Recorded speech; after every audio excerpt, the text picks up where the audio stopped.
Okay. All right, Amy, go ahead and tell your joke. You're Okay, being so recorded. I have two jokes actually. Oh, no. Oh. Mm-hmm. And I made up both of them, okay? Uh-huh. Okay, so I kind of want Joe to tell the other one because he says it really good. Joe, can you do the pet one? Okay, sure. But I made it up. It's coming This from is- Joe's voice, but I made This it is up. Amy's joke. So, all right. So, why? How did the pet shop owner get locked out of his double locked door?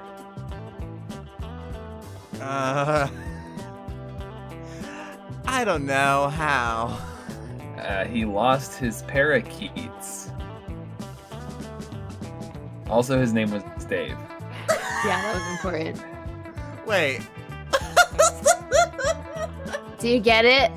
I don't get why his name was Dave, but yeah. No, that's just, Me neither, that's just Jupiter. no, listen. Okay, because when I first said the joke, I just said, how come the pet shop owner couldn't get into his car? He lost his parakeets, and then Joe like critiqued it. And Yeah, he's like, okay, I you did need workshop 2 the months. joke. And then So he's like, I guess- also, we need more information. I'm like, okay, his name is Dave. He fucking got lost on an island 2 years ago. Like, anyways, I think it's a great joke. Wait, he got lost on an island? I gotta hear this story about Dave. Yeah. He ate his son. He ate his son. That's important. And he didn't know it because he thought it was swordfish. But that's important for another Yeah. riddle. How do you mistake your son for a swordfish? Somebody else fed him. Yeah, somebody else feeds you swordfish. They say it's swordfish, but it's really your son. But they say it's swordfish on a deserted island 10 years ago. And so you eat it, but then you have a swordfish 10 years in the future, and it doesn't taste like swordfish. So then... And then you know Okay, it's your son. so And you're okay. so disoriented that you lose your parakeets and you can't get into your double locked pet store. right, so that's the thing that I want to focus in on is that the most important part about this story is that he lost his parakeets and got locked out of his house. Or Yeah, car. you get it? I mean, get yes, it? I get You it. get it. No, I get it. No, I get it. I hear you. I'm with you. I understand it. I understand what you're saying to me. You're gonna love my next joke. I'm so excited. So ready. Okay. Uh-huh. Joe, should I do the simplified version of it? The simplified version. Oh, there's a more yeah. complicated. I see. Okay, I'm gonna do this. Okay, Okay. what do drawstrings on a pants look like? I don't know. What do they look like? 11. Oh no, Jupiter laughed! Oh no! Okay, you want to know what the original joke I was that I wanna told Joe, and yeah. he was like, "It's not good enough." Yeah, I do. I Um, really do. I want to know the complicated version. I said, "What is a sweatpants' favorite number?" And then I said 11, and Joe's like, "That doesn't make any sense. You I might like- as well just say." No. I like that Actually, better. Amy, I said, oh, I get it, because pants are shaped like 11. Okay, sure. But no, it's specifically the drawstrings are shaped like 11. And I was wrong for thinking that the pants themselves are shaped like 11. Anyway, now that we're done with that, I've been thinking about this. It's been eating me up inside. I really think that Gengar needs to be pulled at least a little bit to the right. Wait, are you serious? I'm serious. To reiterate or to remind everyone, the theory here is that Gengar is kind of one of the first dream Pokemon, which are the spawn of Arceus. Right. I think we should go over this whole thing again at the start of the stream. We will, but I want to get yeah. through this. Yeah, Gengar is the severed shadow of Clefairy, and this is why Clefairy doesn't have shadows anywhere in the canon of the show, and that's still true. But And then Gengar also will slowly de-evolve over time into Haunter and Ghastly, and then by putting them into battle, they regain the will to exist and regain their true form of Gengar. And I think that most of that is true, but I think if Clefairy is over there all the way in absolute horseshit town, then and their stories are so closely linked, then Gengar can't be canon. Now I have a question for you, Joe. Does this have anything to do with the numerous photos of Clefairy's shadow? No. First of all, no, because I've only seen one, and we both agreed on stream that it was fake, and it looks totally fake. We know it's fake. Sure, I guess. We know it's fake. We know that Clefairy doesn't have a shadow. Okay. All right. Maybe that has something to do with it, if I'm being honest. I just feel bad. Because I feel like the rest of the grid is in pretty good shape. Sure. So where on this chart would you like Gengar to go now? Just like maybe just to the right of Klefki. Oh, so like here now. Yeah, it's definitely still canon. Okay. Because I think that but actually, like, I think that most of it works with what we talked about, and I really like the idea that they degrade over time. I don't think there's anything wrong with that. And I really like the point about them being poisoned to counteract Clefairy's fairy type. All of that works for me. Right. But the fact that Clefairy is not a Toad army that came from space to protect Mew.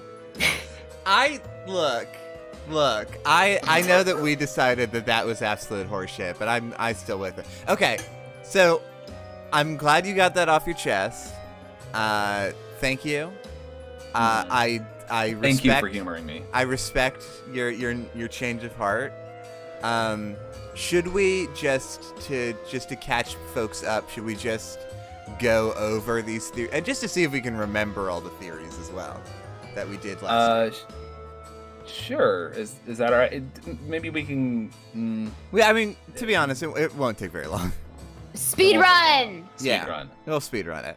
So Jirachi is tummy. Okay, so wow. Really? Yeah. Absolutely correct. Moving on. Luxray hates lying. Jupiter, do you wanna take? Yeah, I'll take the great. I'll take the reins on this one. Wickerbotter in chat asking if we think that Darwin's theory of natural selection applies to Pokemon. And we kind of went over that. Basically, core theory of this whole thing, the thing that ties it all together, is that Pokemon come from at least three main sources. I guess we could call them like Darwinistic Pokemon, or biological is the word we've used. Pokemon that come from Mew, who came from space, who like populated the world with what we would call like biological Pokemon, or Pokemon that are like able to, evolve in the Darwinistic way. Through natural selection and being suited for different environments. This is where most of the dogs and birds and such came from. Yeah, this is where most of the dogs and birds are. Then we've got, on the other side of things with Arceus, we've got dream Pokemon, which are Pokemon that created themselves based off of like a need or a dream or an idea in the world that is channeled onto Earth through Arceus. Earth isn't the Arceus only like controls Earth. Arceus doesn't control the universe. And then the Earth itself is sort of a Pokemon also. in that like in the core of the planet is another force that creates like most rock type and steel type and ground type Pokemon that sort of exist as sort of the natural ebb and flow of the planet's like natural life. And maybe, I don't know, we haven't really decided where grass type Pokemon fit into this, but I think they're more on Mew's side. Yeah, we talked about it a little bit. We said I think that's a case by case, because like Sudowoodo, well, not a grass type, is a dream Pokemon. But we decided that there's room for a lot of grass type like Seedot and such to be on the Mew side of things. Right. Okay. So the primal Pokemon, if you will, the Poke Earth Pokemon are more Pokemon that have. So the dream Pokemon are kind of impulses that exist in the universe that manifest themselves into Pokemon, whereas the primal Pokemon are more of when forces in the universe have an impulse to create something, some extension of themselves. So like Corsola and Cursula we discussed were this. I think Sudowoodo ended up falling there. Yeah, Sudowoodo and Cursula are sort of Jirashi's domain, in that they like are both the sort of passive wish energy that allows things like oceans to manifest and create things and have wishes. Yeah, Silphivians, we're doing more Pokemon Theory Crafting. And hi, welcome. Eventually want to hear how Zekrom and Reshiram ideals and truth tie into the dream energy stuff. We can cover that this stream. Let's go. I would love to dig into Zekrom and Reshiram. Okay, so if that's all too high-minded for you, then we've got Noibat. Who really just likes to eat fruit and has a special in using its screeching screams. It like has a different scream to like recognize different fruits. So some people have created a new genre of music out of Noibat screeches called Noicore that samples the different fruit sounds. Which I fucking love that. Ditto here is both representing the fact that that I just believe the theory of basically Mew Pokemon are the subject of natural selection, whereas dream Pokemon sort of phase in and out of existence and relevance as like their like needs are met. And yet I do want to say there's an interesting correlation here where Cursula came out of Corsola as a response to pollution and late stage capitalism in Galar. Yeah. Fucking macrocosmos, big bastards. Then let's see. Speed running through the rest of these. Luxray, you can't lie to Luxray. You can't. Cannot lie to Luxray. You cannot lie to Luxray. Luxray can see through all lies. Krogunk has mostly been groups of Krogunk have been trying to prank Luxrays forever, and and has never succeeded. And Krogunk that get too involved and like too angry about it turn into Krogunks and like lose their prankster energy and just are murderers. And also Toxicroaks. Yeah. Toxicroaks. And Krogunk, this is just canon. This isn't even our theory. Krogunk's poison is used in medicine, which is hilarious. Quillfish.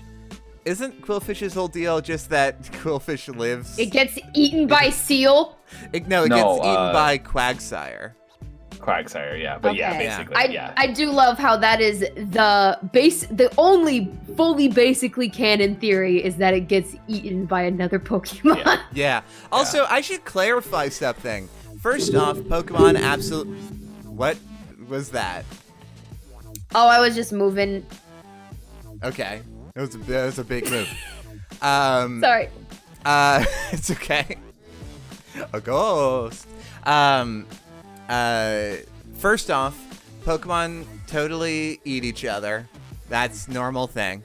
And humans do eat some Pokemon. That's just gotta be like there's no other species of animal that people are eating that aren't Pokemon. Fucking deal with it, I guess. Is this part of the ARG? Yes or no? I don't know. And yeah, Croagunk and Seismitoad are canonically related. That is just true.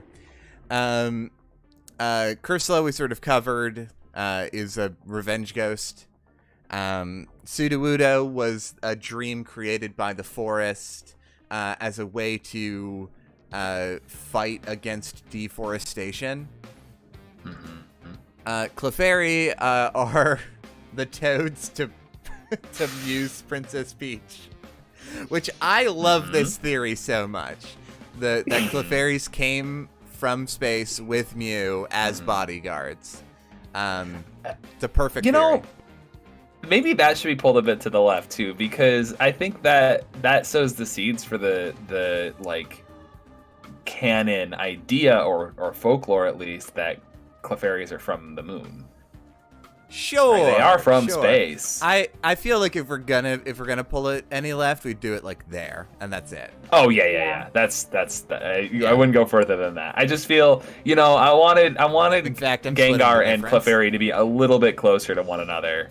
Sure. Since they're so intertwined. Yeah, I find it very funny that Gengar is more canon than Clefairy, even though Gengar's whole existence relies on Clefairy. Yes, I love it. It's very funny.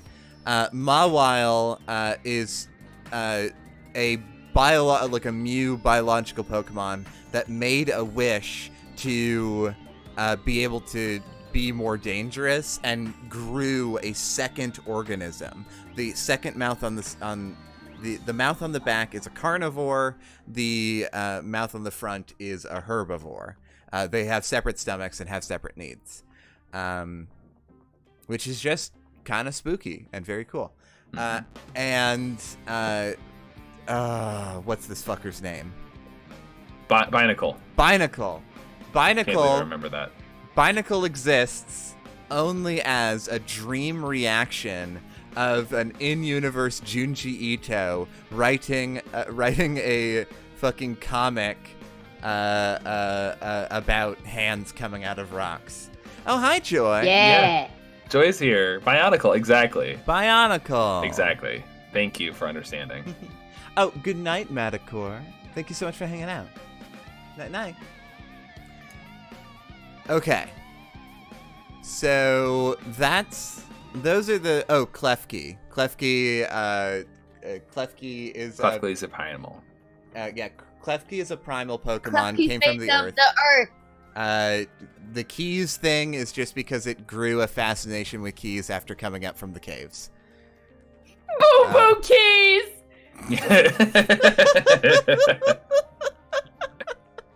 Okay, I want to get into some new theories. So that'll make sense and is perfect. Yes. I think that last stream you said that you wanted to start with, I think, unknown or something else. Oh yeah, unknown. Yeah, you're right. Let me grab unknown really quick. Unknown. Okay.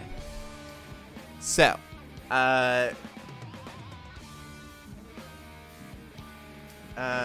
this is strange. Wickerbotter asking, since so much of Japanese folklore has the moon as being supernatural, would that mean that you could find Mew Pokemon on the moon? Maybe. I thought there was only one Mew. I think that there is a planet of Mews out there. But I don't think it's on the Mew. Space traveler. I don't think it's on the moon, but I think there is a planet. But of also, Mew. Yeah, I mean, to be fair, Mew is basically a cross between Piccolo and God. Interesting. Okay. Let's... I'm always so excited about this. Let's take it to the Dex. Oh, yeah. So, as we're looking up the Dex information, I was thinking about Unknown, which is interesting because it's based, like, at least as sort of as we can tell, it's based on symbology, like writing. Like, a lot of them look like letters or Yeah. letters. Right. But also, it could be the other way around. Like, it could be that language or the Roman alphabet is based on the shapes of these Pokemon. That's true. Which came first? Which came first? Which Who is came first? This little fella. Me when I join a Discord server.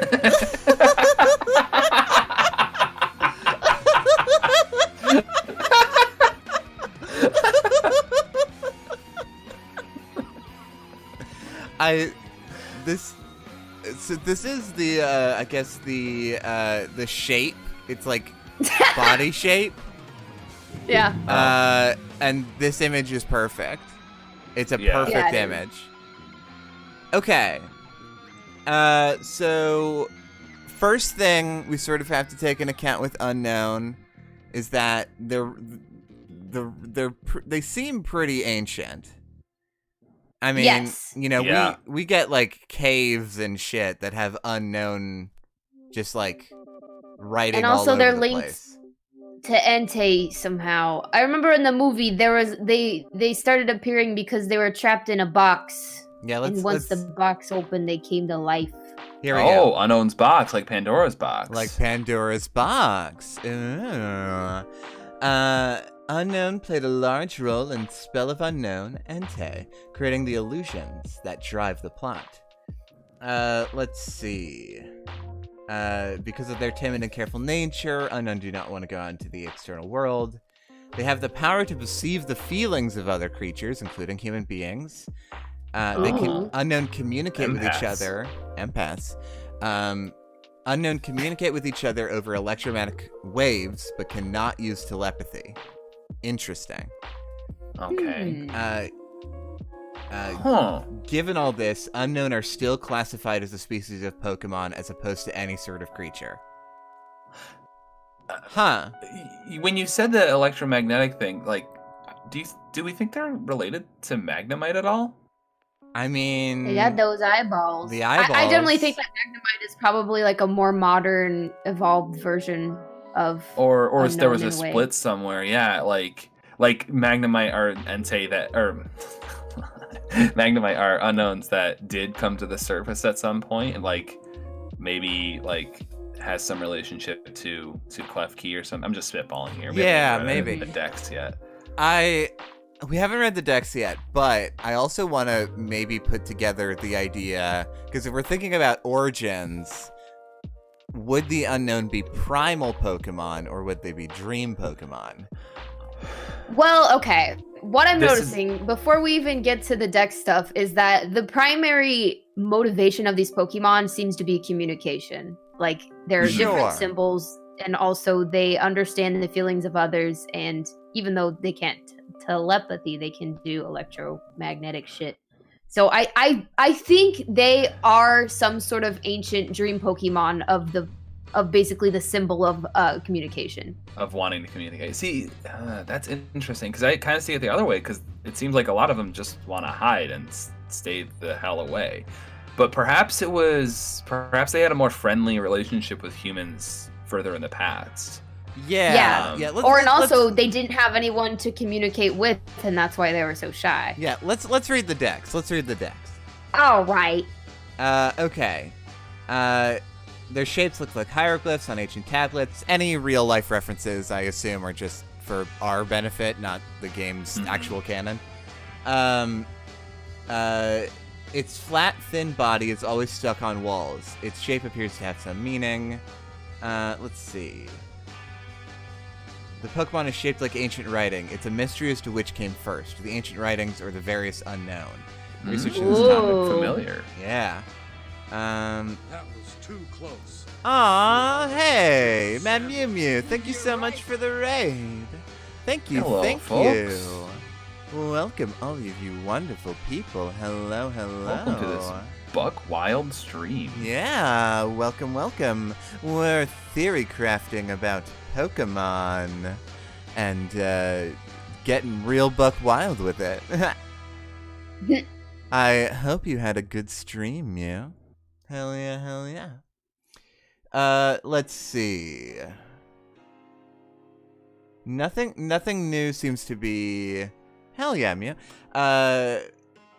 Nothing new about Unknown seems to show up in Gen 4. Okay, here's something.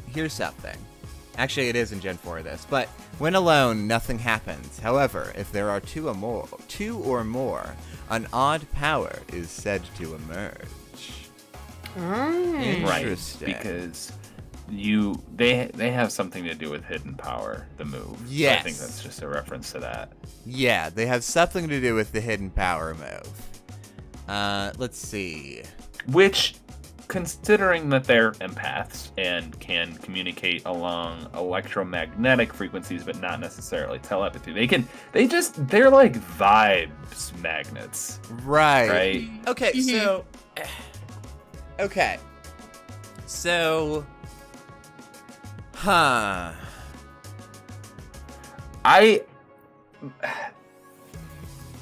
It's so easy to think of them as somehow related to human communication, but I think that's anthrocentric, and I think it's more coincidental. I think it's more the case that humans found them and were enamored with their shapes and started communicating using those symbols. I like that theory too. I like that theory. I think that Unknown existed before human. I don't think that Unknowns are like the dream impulse of wanting to communicate or whatever. What if? Okay, here's my theory. What if? So last stream we theorized, and it was sort of a side note, but that humans are not native to the Pokemon universe, and that they originally came from an alternate dimension and then settled here, or settled there, I guess. So what if Unknown were like, I'm not sure if their origins 100%. We can discuss this, but what if they exist as an early way to try and bridge the gap between Pokemon and humans, like as being like a shared, like there was a need for a language, so they created, probably through dream energy, created a language that could be shared between Pokemon and these new humans. I like that because, between each other, the Unknown can communicate in some way, but probably with humans specifically, they're like, I don't know what this fucking thing is. I mean, they know what we're feeling, but right? They can't express it in any way. Yeah. And I think that the reason why they're not so relevant now is because now we have humans sort of figured out a better way to interact and talk with Pokemon, and sort of the ecosystem has settled a little bit more. But originally, Unknown were created as a peacemaker of these two worlds converging. Yeah, that's what I'm saying. I think that early humans, when they befriended Unknowns, there was this kind of maybe golden age of communication and friendship and whatever, and as humanity expanded and started warring or whatever and using Pokemons in fights, that's when the Unknown became reclusive and hid down in the crypts. Oh, okay. Yeah. And that's why they are now. Yeah, okay. I vibe. Yeah. So this kind of reminds me of in Avatar: The Last Airbender, the first Earthbenders learned earthbending through the giant badger moles in the caves and stuff. But in modern days, the giant badger moles don't interact with humans at all. So it reminds me of that a little bit. Yeah, I vibe with that. Okay. So here's the thing. I think the argument can be made. I've heard this before, that on a more metatextual level, that unknown represent the code of the game, the way that the world is shaped out of unknown, essentially, that they're the code of the game that lets the developers make these worlds. Yeah.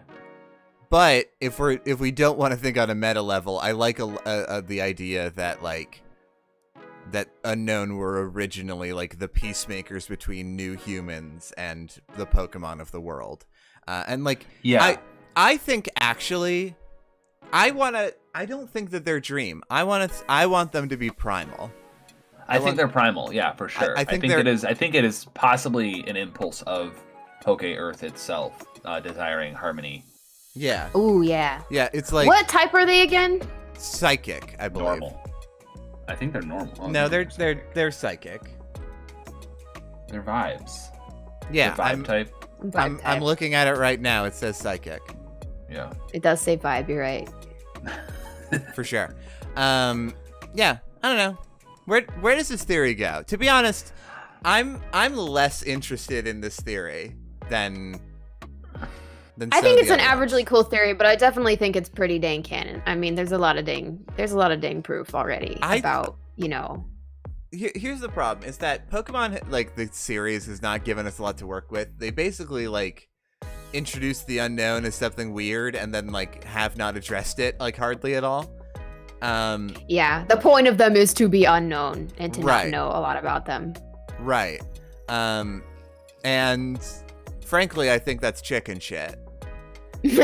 I don't know. I kind of want to put unknown right in the middle here of this quadrant.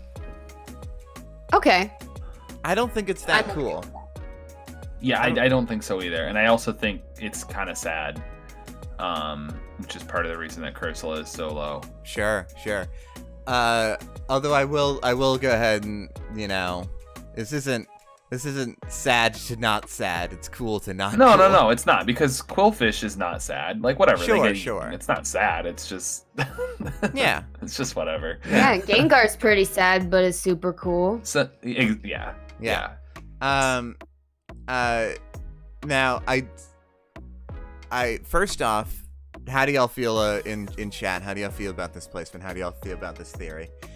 Second off, I don't want to skip over this. Wickerbotter asking, would this mean that unknown can only exist in a space with surfaces and not in a complete vacuum? Which I think is That's some science shit. That's interesting. Because it says that they are always stuck to a wall or whatever. Right. And if you're playing in the game, they're just kind of floating. But I think that the best way to understand them is that they are two-dimensional. They're like shadows, they move along the wall. Right. Yeah. I think that they move along the wall. I think they can pop out and float around. Yeah. But that it's uncomfortable. It's uncomfortable for them, and maybe even a little dangerous. So yeah, I think they could I don't know if they could exist in space. I also don't know if they need oxygen or anything. So unclear. Could you put a bunch of unknown underwater and would they be fine? Yeah. Yeah? Yeah. Do alphabet soup, baby. Do unknown eat? They eat electric. I think they're air filters. Oh, I think they eat dust. They're sort of like tardigrades. Yeah. I kind of like that. I'm putting them a little bit. But it also does pull it a little bit to the right, maybe. Yeah. So we'll a little bit there. This is a quick adjustment. Yeah. Okay. Chat, give us some Pokemon to theorize about. Give us some options. Give us some fucking dogs or something. Woof, woof. Woof woof. Give us your favorite Pokemon. Flygon. Sylphavion's immediately saying Flygon. We heard Flygon last week too, so I think we should do it. Joy is then we saying got Doublade. Doublade, yeah. Ooh. Flygon is a good dog. I That's- do want to do the swords because they were interesting to me last time. We did a Yeah. lot of like ghosts and weird shit, but Yeah, we gotta talk about the swords. did you say Flygon is a dog? Yeah. Okay, let's do Flygon, and then we'll do Doublade, and then we'll ask again. How's that? Yeah, Mhm. sounds Yeah. good. Let's do that. Also, I do want to talk about Wailord, but we can get back to Wailord. Okay, where's Flygon? I think Gen 3. Here we go. Here's another theory. Uh-huh. Weedle Jupiter, is the you are cutest. incredible at finding these Pokemon. I know. I'm like, how the fuck? My Pokemon brain knows where all the Pokemon are. I don't know anything else. My brain doesn't know anything else. My brain can't hold onto any other information except for where Pokemon are approximately in the Pokedex. Let's go to the Dex. Let's go to the Dex. Flygon is a dog. Flygon is a Flygon- funny dog. Flygon is a fucking flower who wanted Look to at be her. a dog. I Just first want to give her some scratches. Yeah, first off, I love Flygon. I want to say that immediately. Dragon Ground. This is also a good shape. Oh yeah. This right here?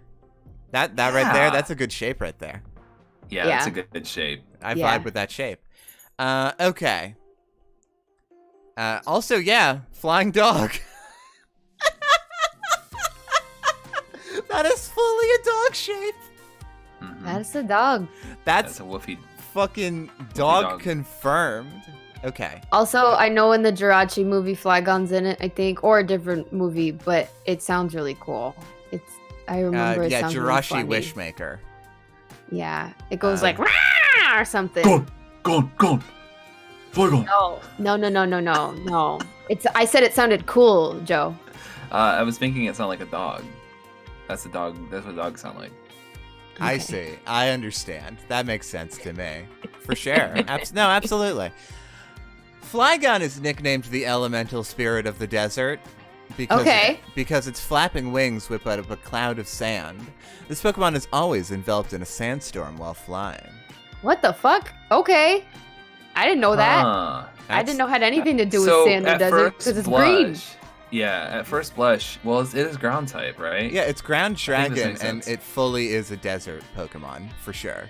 What the fuck? At first blush, this makes me think that made me think it's a primal Pokemon. It's an elemental thing or whatever. But I think that is just people's understanding of it, and the fact that it's like always shrouded in a sandstorm when it's flying and whatever sounds like a defense mechanism.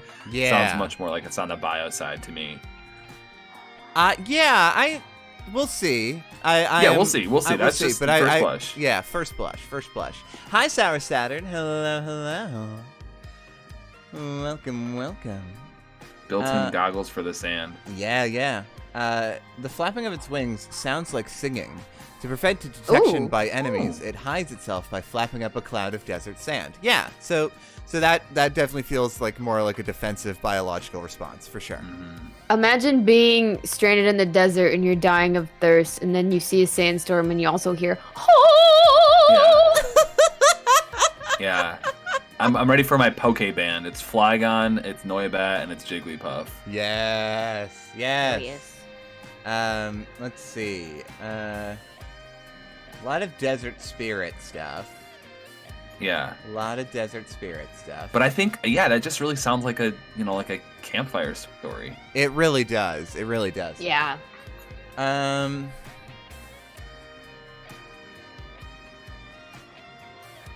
Okay.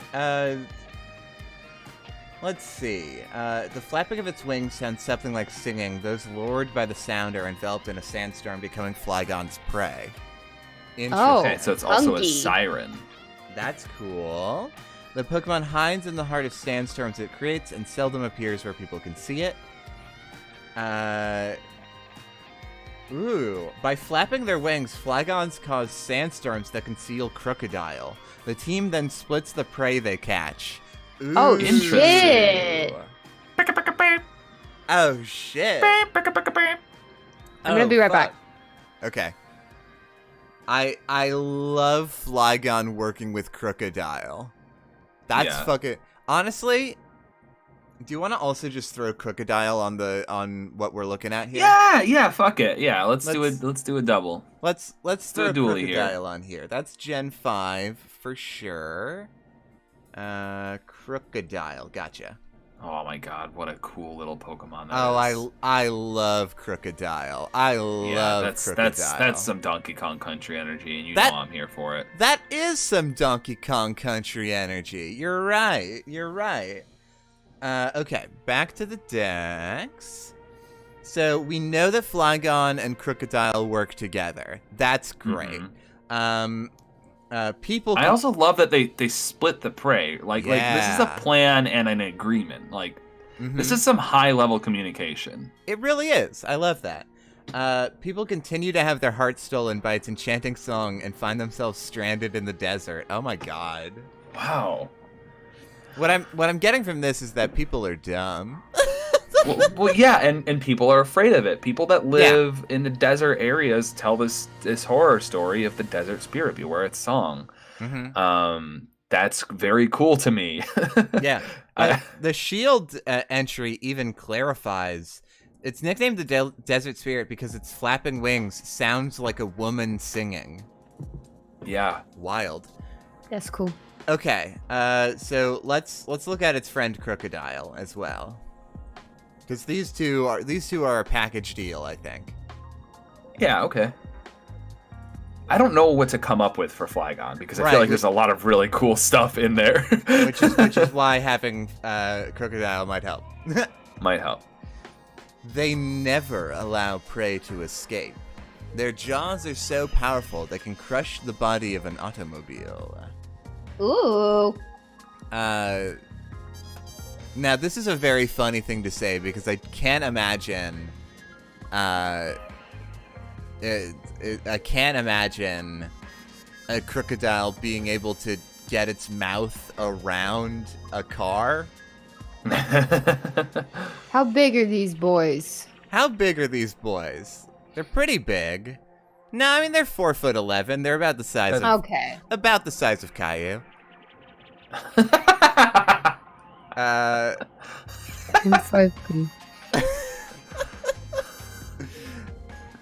So, it can expand the focus of its eyes, enabling it to see objects in the far distance as if they were using binoculars.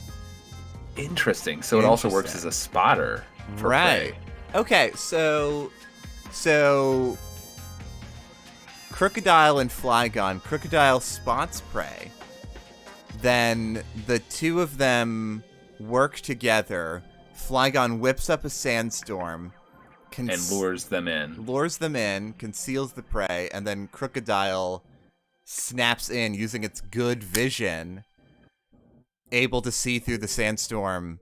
And maybe Crocodile and Flygon started to work together because they realized they were like trying to hunt each other for so long, and then realized that they're like they would work so much better together than trying to fight. Yeah, like Flygon's trap didn't work on Crocodile because Crocodile has these cool sandproof eyes. Oh, this would be such a cool movie. Ooh, yeah. Let's see. It's very violent. It never allows prey to escape. Let's see. Its unique faculty of sight can detect small prey more than 30 miles away, even in the midst of a sandstorm. Fucking confirmed. I mean, shit. Yeah. We're not even doing anything here. Yeah. We come up with a really cool idea, and then it shows up in the decks. Yeah. Goddamn. Crocodile wears rollerblades sometimes. Let's see. Oh, this is just fun. After clamping down with its powerful jaws, it twists its body around to rip its prey in half. Okay. Cool. And that other half goes to Flygon. And that other half goes to Flygon. It conceals itself in sandstorms that Flygon whip up and waits patiently for prey to appear. Cool. So basically what we're hearing here is that Flygon and Crocodile are together over here, like basically overlapping And they're on best friends. on pretty cool 100% Canon. Yeah, these are some cool dogs that are they are the result of Mew's funny trick where they made Pokemon happen on Poke-Earth. Yeah. And this is just like the result of natural selection, and might I say, some perfect specimens of that process. Yeah, I mean, like the only thing that we're really adding here is that they like used to be enemies, and then like over like however many generations they like decided to Became work friends. together. Yeah, And yeah. also the whole idea of like specifically like desert tribes like calling them, you know, Sure. the spirit is as a ghost story, as a preventative measure, like fleshing out the relationship between Flygon and humanity a little bit. But yeah, we're really not adding too much. We're really not adding too much at all. But that's okay, because I love these two friends. Yeah, they're buds. They're Desert buds. Pokemon. They're Desert buds. Pokemon are more scared of humans because they hear the screams that the Flygon, the singing that Flygon makes, and they think it's humans. Oh, okay. Okay. And then the more of them hide because of that. Yeah. Mm-hmm. Do you want me to add something to this? Yeah. What? People have because Flygon and Crocodile are so efficient hunters, and also sharing their prey, they end up like, you know, eating all of it. That it's been used as an effective like murder technique of leading people into the desert and then pushing them out in front of a sandstorm. Oh wow! And it's called the Sandy Send-Off. Mm-hmm. Sandy?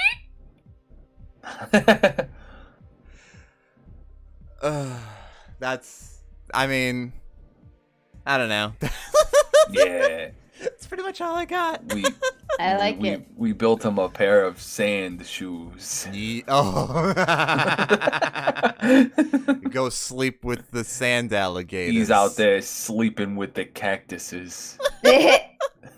Let's do Doublade. Let's get ourselves. Yeah, a yeah. Doublade. Two swords. Mm, Fucked up. They didn't No, find a no. two-sworded Pokemon in 5 seconds. found it. Gotcha. I Yeah. thought Fuck it was you. Gen 5, but it was Gen 6. It's Gen 6 all along, and I knew that. Also, Joy, just to clarify, if you're in the chat, Doublade over Aegislash? Two swords. Two swords. I mean, two swords is objectively cool. Is just that's the wrong thing. Ignore that. Ignore that. All right, Joy. It is. Hey, Joy. It's not a bad Pokemon opinion. It's a correct Pokemon opinion. No, it's definitely, yeah. Doublade absolutely rules. What's cooler than one sword? Two swords. Two swords. What's less cool than two swords? Two a sword and a swords. shield. Okay, so, God, these shapes. We were not appreciating these shapes before. No. Whoa. Now what is going on here? Now this is This a good. is just unknown plus some extra. Yeah, They this tripping. This is some orbs. Congratulations, it's some orbs. Hey, look! It's the inside of a lava lamp. My Pokemon. Yeah, this is. This is a lava morph. My lava bubble Pokemon. Wickerbotter says, "Are these fencing Pokemon? And is that in the Dex? I don't know, but I would guess that's probably part of it because this is the France region. Yeah, that's true. Although these are not fencing foils. I would not fence with that. That's No. these are broadswords. Those are Gladiuses, yeah. Yeah. Okay. Did we pass the Dex? We might have passed the Now- Dex. I'm gonna go ahead and say already that these are definitely got similar vibes to the key Whoa. Pokemon. Hey, The key Pokemon. Oh yeah. How have I never known how fucking cool as shit Yeah. Doublade's shiny is? Shiny Wow. Doublade is so That cool. is super cool. That's wow, ama- blood. That's so cool. Oh my god. I want a shiny Doublade now. Oh my god. What's that's up? So I'm cool. 2 Soul Calibers. What's up? I've fucking killed people. Look at me. Jesus. Look at all this blood. The blood stays inside, Yeah. like the scream mask that you put blood into. Yeah. What if oh in my the God. shiny they put an eye patch on one of the eyes? What I want a regional variant of Doublade that is like, honestly, fucking give me a spear. That'd be cool. Oh yeah. They do not have a lot of entries. Let's That see. makes sense. When They didn't Hone- make the cut. They didn't make the cut. They didn't make the cut. Oh my god, that was a pun. Fuck you. I didn't mean it as one when I said it. I was like, oh well, here we are now. Yeah. You know, sometimes it happens. Sometimes this happens. When Thank Hone you Edge for your service, evolves, Joy. thank you. When Hone Edge evolves, it divides into 2 swords, which cooperate via telepathy to coordinate attacks and slash their enemies to ribbons. The complex attack patterns of the 2 swords are unstoppable, even for an opponent greatly accomplished at swordplay. Fucking Huh. explain how it can miss. It can miss same as anybody. These are not all 100% accuracy moves, although Yeah, they that's mostly right. are. They actually mostly are. Yeah. To be fair. Yeah. They sure. Yeah. All right. Fine. You got me this time, Pokemon. They're twins. They're They're twins with a telepathic link. Wait till this Pokemon hears about scissors. Oh fuck yes. Okay. Yes. Absolutely. The regional variant is for Hone Edge. It's a pair of scissors but closed. For Doublade, it's a pair of scissors but open. For Aegislash, it's a pair of scissors and an eraser.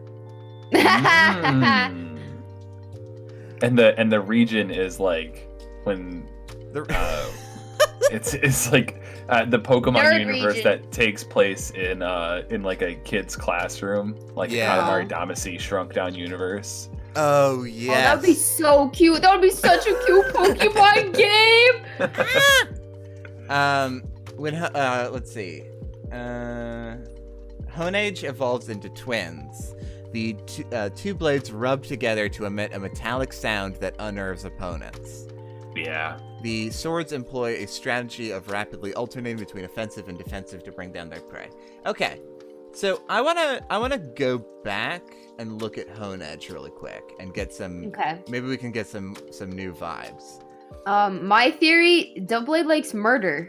Yeah. Yeah, I feel like I think Doublade is an honorable opponent though. Like they don't just go out killing anything and everything, but they are always looking for a fight, and they're very accomplished at it. I think that I think they put on airs about being honorable, but actually aren't.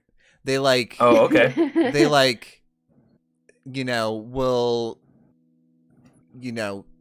kind of challenge people to duels, but what they're actually doing is like trying to provoke them into swinging so that they can like go all out. Yeah. Yeah, and they will fully stab somebody in the back that's running away. Like, Yeah. no hesitation. No hesitation. I mean, like, we can see it from the shiny form, but Doublade hunts Yeah. for blood. Yeah, exactly. Yeah. Yep. But we got some more to look into here. Apparently, this Pokemon is born when a departed spirit inhabits a sword. It attaches itself to people and drinks their life force. Oh, okay. Okay. Cool. Cool. So it is not only a sword, but it is a cursed sword. Yeah. If anyone That's dares very to cool. grab its hilt, it wraps a blue cloth around the person's arm and drains that person's life energy completely. Oh, fun. Cool. Yeah. Honedge's soul once belonged to a person who was killed a long time ago by the sword that makes up Honedge's body. The blue eye of the sword's handguard is the true body of Honedge. With its old cloth, it drains people's life away. So the eye This is Pokemon is fucked up. Okay, so whenever I read Pokédex entries like this, I want to read them with a little bit of a grain of salt. But that's very interesting. So, okay. So I still maintain that I don't think any ghost Pokemon, or at least most, aren't actually dead people. Especially because, like, you know, it's not like it's incredibly it's like they talk about Honedge as if it's the only one of its kind, but there are lots of Honedges. But I do think that we can sort of channel into that same sort of dream energy stuff. And, Right. And what if? Okay, here's my theory. Here's my theory. So, I do think that the swords that are on Honedge's body and Doublade's body, those are real swords. I do think they are. Yes. But I think the origins are a little different. I think that it's less that these are Pokemon like that are literally real people, but that they are born.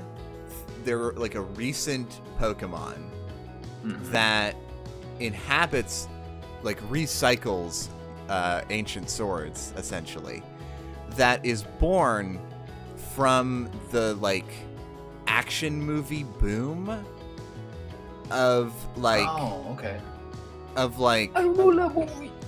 of like, you know, especially like, you know, fucking like Akira Kurosawa sort of like sword fighting, you know, massive slashes of blood and whatever. Like, I feel like that is a movie like that is sort of based off of this like romanticized ideal of past wars Violence. and Yes. violence from Yes. modern media interpretations. Absolutely. What I think Okay. this is like piggybacking off you is like these Pokemon were like, hey, these humans sure love fucking war and battle. There must be something really cool and fun to it. I want to do it too. Yeah, like Honedge created itself based off of like the desire to want to like have fun murdering. Okay. Yeah. Okay. Interesting. Yeah. Okay. See, my gut was to say that it was basically leaning into that romanticizing of past wars, where it's like not that a fallen warrior becomes a ghost and then inhabits a source, but rather that will to fight lives on and became a Pokemon. But I actually think it's more interesting if that wasn't a thing, and that these Pokemon are coming about more recently with people that have that will to fight or whatever, but aren't actually warriors. I sort of like the idea that Honedge and Doublade are like they're kind of like just sword boys, in that like they love swords and are obsessed with swords, but don't really like, you know, the swords don't belong to them. They don't know the history of the swords. They don't know like the truth about those swords. They just are like, swords are cool. And you know, I'm gonna do a murder. Right. Yeah, and I'm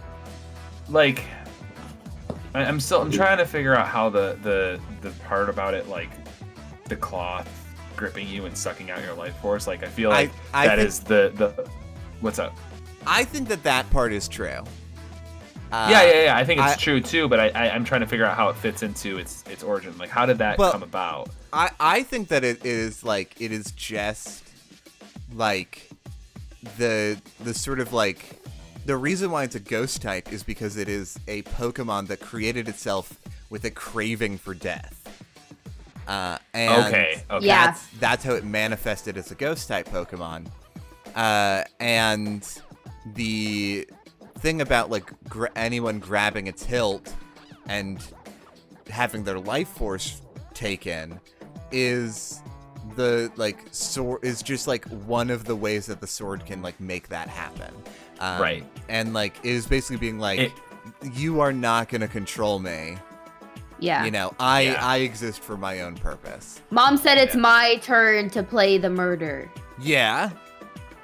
And I love this from Wickerbotter. Would that mean that a swordsman without a soul could use a hone edge? Which like like A zombie? well, yeah, I don't know what circumstances would lead to this, but I think yes. Yeah. I think I think there's probably some faction of Team Rocket or whoever that has a Doublade or several in containment and is trying to figure out the exact mechanics of that. Oh, absolutely. Right. Yeah. Absolutely. Yeah. Cause like they're of like, I mean, shit for sure. Like trying to like re-weaponize the emotions of fictionalized violence. Yeah. Yeah. And make it real. It's a very like wild thing. Yeah. Here's another fucked up theory is that, you know, these Pokemon probably can't tell the true, like you said, they don't know a lot about swords themselves. So I think that some of them probably have turned into toy swords and taken toy swords and stuff like that. Now, and like, I love this a lot. Because we only see hone edges that look like these swords, but I just want to believe that that's a limitation of, you know, Pokemon as a game. 100%, yeah. Like there's each one has got to be, you know, their own thing based on what area they're from and what history or era. Right.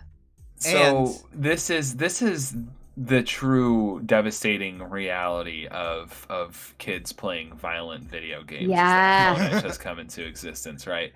But some kids were playing Soul Calibur and some kids were playing Super Smash Brothers. Sure.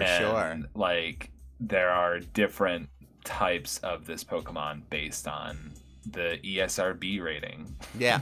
Also, I like, you know, want to say too, first off, you know, whatever sword the hone edge first inhabits, when it evolves, it's just like taking that dream energy of like, fuck, what's cooler than one sword? Two swords. Yeah. And like it makes it sort of like when it's a Doublade, it has one sword that is the real sword, and then the second sword is a like dream sword that was created after the fact. Okay. It says the deck says that they split. Like I feel like they are. Well, you can't just like make something from nothing. One of them is a ghost. Well, no. What I'm saying is that, you know, this is a sword that was created from nothing, right? Basically, is that it was the dream energy of wanting to murder, and it evolves and becomes two swords by committing murder, right? And getting experience. Yeah, it's life force, baby. That's it's what life the force. other sword is made out of. So if it's draining blood or whatever, like that is matter, and it can reshape that matter. Here's another thing. How about just the one sword is like the Pokemon trying it out and seeing like, hey, is this cool? And if that Pokemon is actually into the murder, that's when they fully evolve into Doublade. Yeah.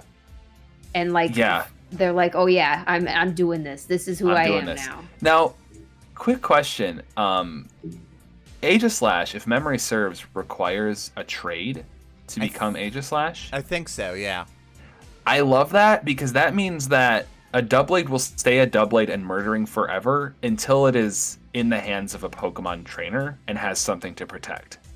Oh, I like that. That's interesting. That is really interesting. So like when it becomes Aegislash, it like that is it dedicating itself to a purpose. Right. Ooh, yeah, I love that. There is oh my God, more to there's more to this existence. Yes, I came into this world wanting only to murder, but there is more for me in this world. Yeah. I love that. Hell yes. That slaps. But I still like murdering. Right. Of course. As long as I will kill you. As long as your purpose involves murdering, I'm here for it. Okay. That must be the hardest Pokemon to hug, though. Okay. So I love this. This is great. All the way cool. You're putting it all the way cool? It's pretty dang cool. Yeah. Hey, Joy, if you're still in the chat, does our theory get your seal of approval?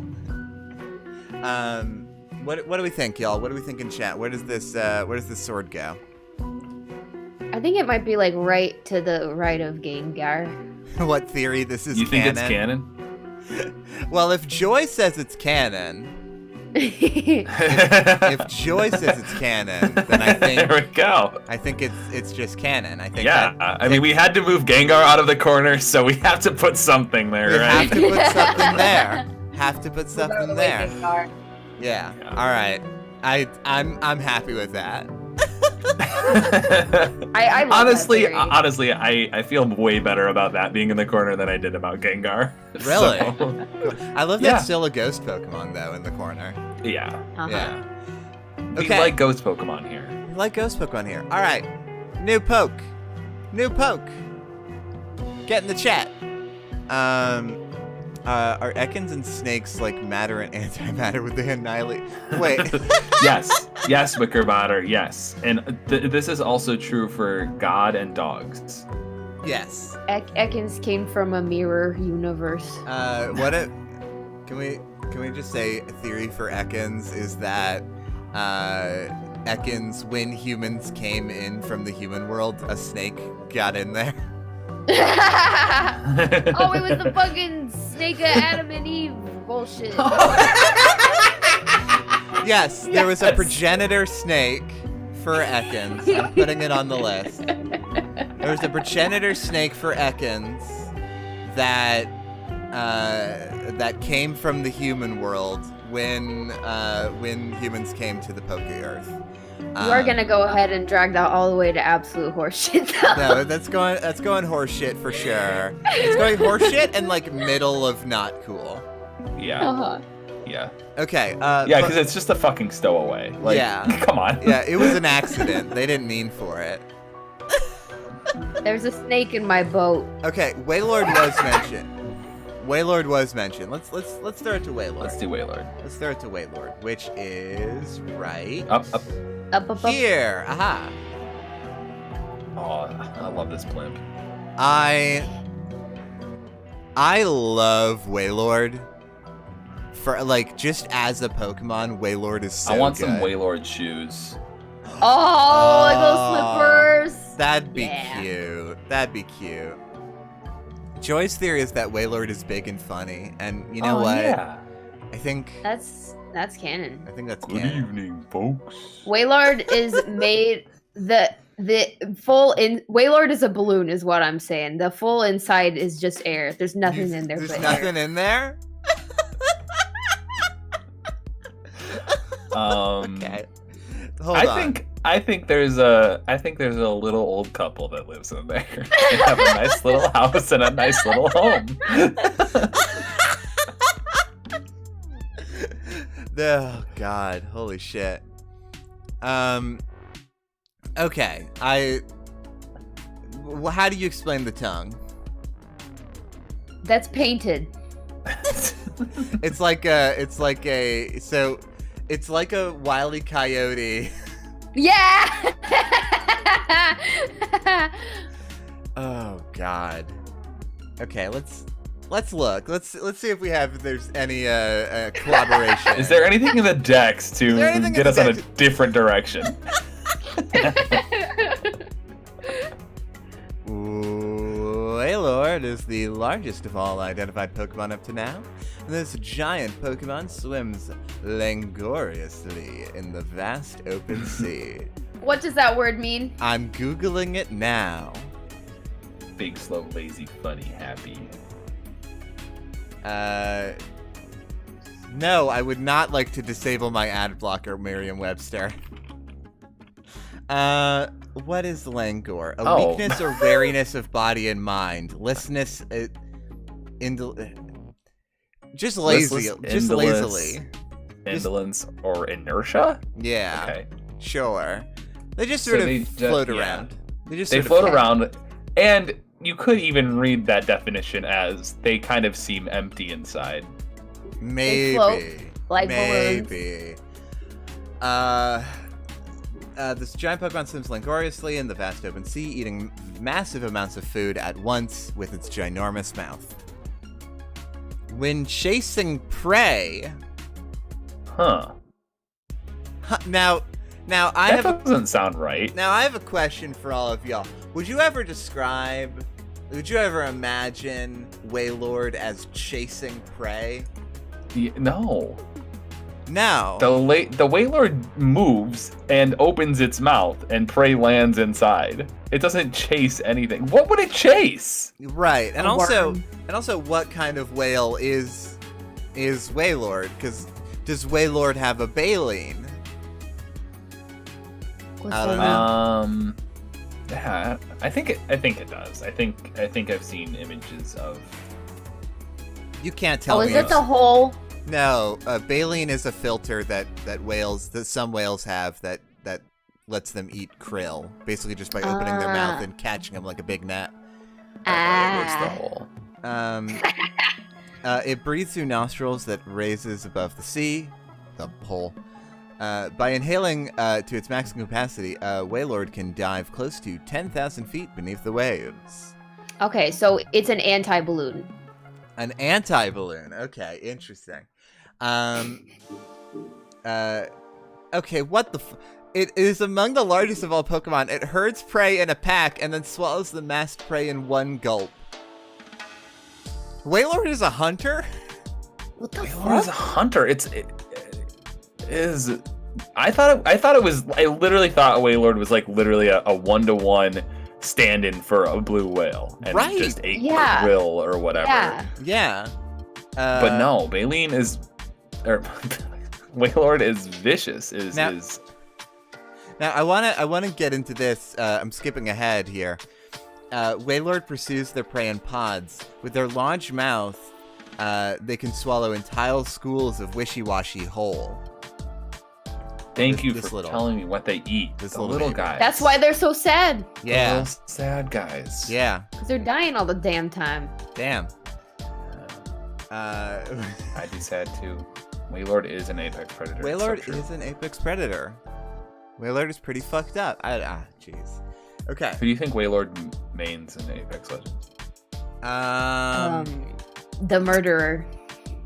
Are you really want me to remember any of the characters' names in Apex I couldn't Legends? tell you anyone's name. I think one of them is named Bloodhound. Caustic. I think. Caustic. Yeah. Caustic and Bloodhound.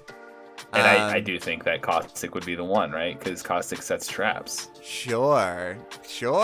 It's one of the only ones we can think of. Yeah. I don't know why we're talking about it though, because Wailord's a balloon. Yeah. A hunter Wailord is balloon. empty inside. Here's the thing. Wailord isn't hungry. Wailord's just empty inside and trying to fill the void. That's why they're eating. Okay, anyway. It can sometimes knock out opponents with the shock created by breaching and crashing its big body into the water. But how's it get out of the... It jumps. Because Because apparently it can really book it. Maybe that's what the Yeah. second set of fins are for. Yeah. Let's see. When chasing prey, Wailord herds them by leaping out of the water and making a humongous splash. It is breathtaking to see this Pokemon leaping out of the seas with others in its pod. So here's the other thing: we're not fully addressing. Wailords hunt in packs. Yeah. What the hell? So Wailords are more like giant dolphins. They're like giant wolves of the sea. Is what I'm hearing. They're What the fuck? They are too vicious for their size. Yeah. Terrifying. It's fucking wild. Okay. Its immense size is the reason for its popularity. Waylord watching is a favorite sightseeing activity in various parts of the world. Let's see. They eat so many fish Pokemon that when Waylord becomes too numerous, fishermen have to chase them off. Oh, that could, yeah. That could mean anything else. Absolutely not. And also, like, what are they gonna do? Right. What are they gonna do? Fucking. Like, this is a giant, crazy ass I hunter apex so predator. desperately want to read the fucking in-universe version of Moby Dick. Oh my Right. God. It's Moby Please Dick. look up the shiny version of Waylord right now, please. Okay. Thank you. I'm gonna do I that. think the coolest version of it would be if it was yellow. That'd be so cool. It's Oh, purple. it's- Purple is good. Purple is Purple. alright. I'm okay. I'm down with purple. Yeah. It's not Moby Dick, unfortunately, but Nah. Okay. So this sort of changes my whole perspective on Waylord, to be honest. yeah, I'm way more afraid and way less chill about Waylord now. Yeah, it's not Yeah. a friend anymore. Yeah. It's not a friend. I don't want to wear it as shoes because it might keep me in there. Okay, so Waylord hunt in packs. That's wild. So, how do we handle this? So it's a bio Waylord- Pokemon, right? Warlord used to be tiny and then got big somehow. Uh-huh. Okay, I mean, That's my theory. I'm gonna look at Wailmer really quick. Which also, can we just appreciate fucking Wailmer's face? Yeah, That's a bro. it's a- like a Totoro whale. Yeah, it's a good face. And like, doesn't that look like a fucking baleen? Sure does. Yeah, it does. Yeah, but then Waylord comes up and it's just like, nah, it's fucking More. teeth. It's fucking Teeth now. Teeth now. I have human teeth. These are dentures. Chop, chop. Oh my god. Do we? Hold on. I want to. Hold on. Let's look.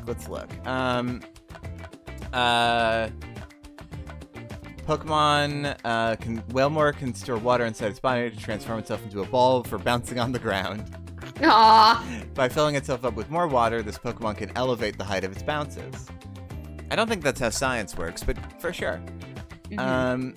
So it is balloon-esque. It is. Yeah. It is something that can balloon-esque. expand. It's Kind got of like something to Bullfish. do with balloons. Yeah. This is an elastic Pokemon. I'm trying to find out if there's any information about what it eats. It also eats Wishy-Washy. Yeah. Okay. So, what the fuck? So Wishy-Washy, like, add to its mass. Like, once it eats enough of them, then it becomes Yes. Waylord.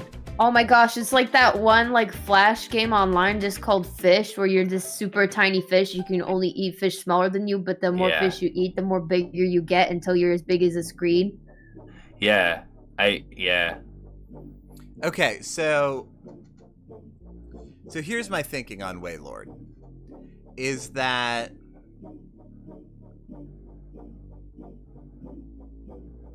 I'm trying to think if there's a Waylord theory that isn't a bummer. Cause like you have to imagine that, cause it seems like Wishy-Washy sort of are like, they are the Pokemon that is most likely to be food. Yeah. You know, like fucking everybody is eating Wishy-Washy. Right. Their breeded talent, their naturally selected talent is just breeding a lot, and that also makes them good food for things like Waylord. Right. Waylord was just like, I'm just gonna eat that. Right. So we have to imagine that, because it talks about fishermen chasing them off, quote unquote. Uh-huh. I mean, we kind of have to assume that that like whaling is a thing in the Pokemon world. Yeah, I think we can go ahead and just say that fishermen chase them off does mean whaling. It means whaling. So, but it's the opposite of how it is in our world. Like, people put out bounties for whales or for whalelords because they have become overpopulated and they are devastating the ecosystem of the ocean. Wait, hold on. What if it's something else though? Okay. What if it is literally? What if it does literally mean chase them off? Let's just take them at their word for a second, because what if that is implying that there are only like in the world, like there's probably a bunch of whalmers, but in the world there's only like a couple of dozen whalords. Sure. Okay. Yeah. Okay. That makes sense. There are but then also, don't they travel in packs? Right. So there are like 3 packs that wander around the world, and what happens is that the whalords travel into ecosystems, and that's just like decimate them, and it gets to the point of like, fuck, our entire fishing town is like out of a whole year's worth of fish. These whalord have got to get the fuck out of here. So they do literally, like, I want to imagine that whalord are both a protected species and extremely annoying to fishers. Yeah. Because honestly, I want to avoid a bummer whaling theory. Yeah. No, that's fair. And I also think that like, well, I think the whalords would move on their own eventually anyway without destroying the ecosystem, because they've been doing it for centuries. Sure. But they are a very, very rare and very, like, all of them are ancient basically.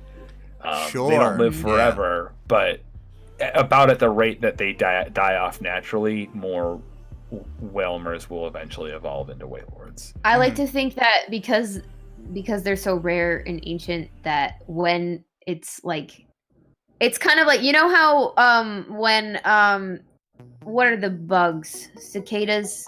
Yeah, sure. And they're considered like an omen Mm-hmm. of when they start flying in. Like, what if whalords considered an omen of bad times too when they come into a town?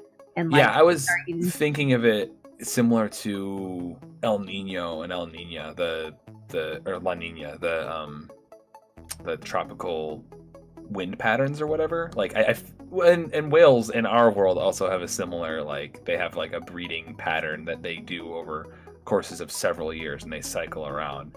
I think that there's like, it's gotten down to a science now, like, oh, it's the 7th year the whalords are coming back, and we'll have to, like, store up our stores a little bit more. Right. Yeah. I feel like it's it's starting to become more in harmony. In the past, it was maybe a little bit more like, I don't know, what's the word I'm looking for? Violent, I guess. In the past, but like, then whalords became a protected species, and they've had to like adapt and learn how to like live with the whalords, but also like acknowledge it, like every 7 years or whatever, we're fucked. Right. I think when humans were on hard times already and the whalords came through, that's when they had to chase them off. Yeah. But nowadays that like things are more convenient and more handled vis-a-vis staying alive, they can just kind of let the whalords do their thing and move on naturally. Yeah, absolutely. I definitely vibe with that. Also, Wickerbotter asking, are whalords capable of empathy, just like how wolves can be friends, so can a whalord? I think definitely. I think that whalords are like aware of humans. They know. You're right. Which is why when an old couple decides to live inside one, they don't digest them. I want to be the owner of a retirement home of just owning a bunch of whalords. Oh my god. Okay, all right. Where does Waylord go? Have you heard of timeshares? Well, where does Waylord go on this mess of I'd say kind of near porcupine fish. Kind of near Quillfish? You think it's... yeah. I mean, we're not far off from canon, that's for sure. Yeah. Yeah, we actually had to change a lot of our preconceptions. This was a learning experience. Yeah. It was. Yeah, honestly, like, I like, you know, I like doing this because, like, we sometimes get Pokemon that, like, that, you know, we, like, totally reinterpret. And then sometimes the Pokedex is just like, fucking, no, you gotta reinterpret your own fucking ideas for this Pokemon. Yeah. Yeah. I don't know. What do we think, chat? Where does this Whale theory go? It's not that exciting. They're just whales. It is not that exciting, yeah. Now that we've like gotten over the initial shock of how vicious they can be, they are just. I mean, I feel like a lot of the Pokemon that are just bio Pokemon are gonna be pretty low on the coolness side of things. Yeah. Yeah, I think that's fair. I mean, who's our highest ranking biological Pokemon? Is Luxray's bio, right? Yeah, Luxray's bio. It's Luxray and Joe's favorite. Yeah, Mawile. Mawile. Well, Mawile is both, right? Mawile's kind both. of a... That's true, yeah. Mawile's both. Cool. Fuck, y'all in chat. Who's our next poke? Who's Okay, our who? next poke? What if we fucking did Pikachu? What if we did? Yeah. Pikachu? You want? Let's do fucking Pikachu. You just want to do a Pikachu? Yeah. Let's do a quick Peepa. In the where? In the where? In the where? I don't think there's. Here's the problem with Pikachu. Okay, we got Mark asking for Munchlax and then Wickerbotter asking for Snorlax. So We can do both. So we can throw. I'll just grab Snorlax because Snorlax is closer. Snorlax is near the bottom of the Pokedex. Right there. You can't say right there, and Well, I wanted you to know it was on screen. Sure. I appreciate that. Thank you. Okay, so here's my immediate problem with Pikachu. Is that we're like, I just don't know what's there. You know? Okay, I already have a theory. Okay. You already have a theory? And it's related to Mimikyu. Pikachu used to be ugly as fuck, but through the power of dreams became cuter, and that's why they're the mascot now. And that's why Mimikyu are so jealous. Wait. So, wait. Wait. When you say Pikachu used to be ugly as fuck, do you mean they used to be Raticate? I mean, okay, think of a rat and think of like an actual sewer rat. So Raticate. You're talking exactly. You're talking about Raticate.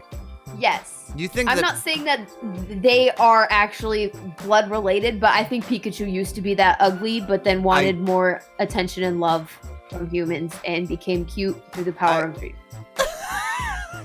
Okay. You're saying the rat manifested Amy energy and became Pikachu. Yeah, the rat was like, yes. You know, the rat was like, I want to be hot and well known. I do also love that we are talking about previous Pikachu as the rat. the rat. Doesn't it make sense though? Like, it's a rat, but it doesn't look like a rat. And also, Mimikyu is so fucking angry and jealous of Pikachu. Like, it hates Pikachu so much. I think because of all the attention it gets. I think that there's maybe an alternate explanation, but I get you. I but do that's understand. just a theory, a gamey theory. I'm gonna look at this image again. Yeah. Yeah. Yes. Oh God. I love Pikachu. The Pikachu is tackling the inside of that bird's throat. Ooh. That bird's not a Pokemon, right? That's just like a bird from like Super Mario Brothers, right? No, that's Cramorant. No, I'm pretty sure that's a bird from. That's just a blue-footed booby. I mean, you're not wrong, but it's also. Is that a made-up word? It's from also Cramorant. Mario. No, blue-footed booby is real. That's a real bird. So Pikachu Cappy Orb is a- does say OG Fat Pikachu kind of looks like a better looking Raticate, so I got some. Yeah, no, I'm like, I think that there's something. So to where does this fit in? Where does this fit in? Listen, when you become It's famous, so upsetting. you get a lot of spin-offs. It's so upsetting. You know, Pikachu real.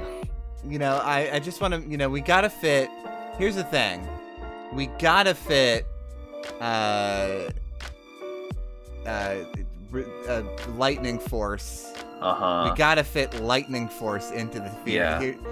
Here's the flattened Pikachu. Here I come. I would eat off that. No. I laughed at first, but I think there's something to this because Why does Pikachu is like, I mean, for obvious reasons, but is like engineered to be extra cute.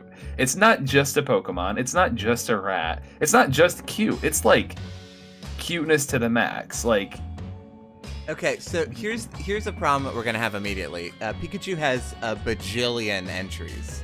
let's just choose 3 randomly. Okay. Okay, How do definitely we do Sun and that? Moon. You don't want to do Sun and Moon? Which one? Just say it. No, I said definitely Moon. It is its nature to store electricity. It feels stressed now and then if it's unable to fully discharge its electricity.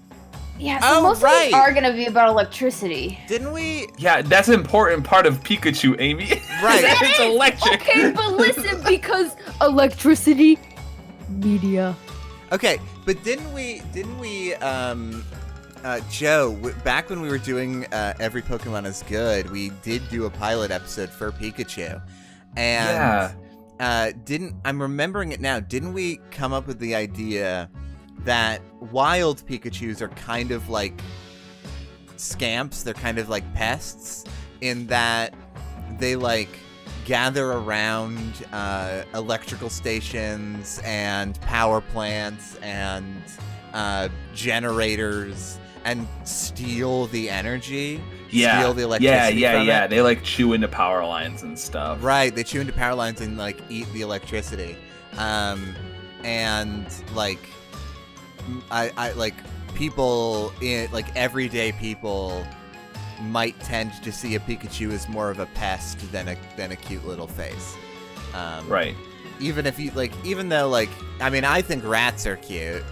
But like, if a rat is eating through my wires. But Jupiter, Yeah. nobody thought the rat was cute.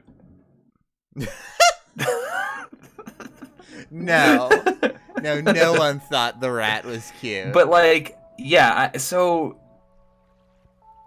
it is a pest, but it is still liked. Yes. Maybe everyday people, maybe the maintenance workers that work on these fucking Pikachu out here again.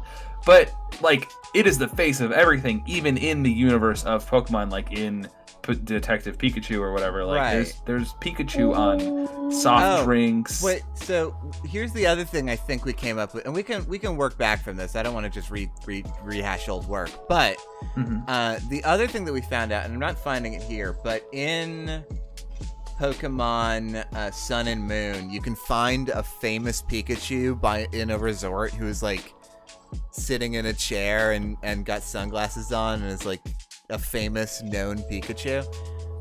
And the theory that we sort of came up with was that the Pokemon anime is a real life in-universe show that exists in the Pokemon universe.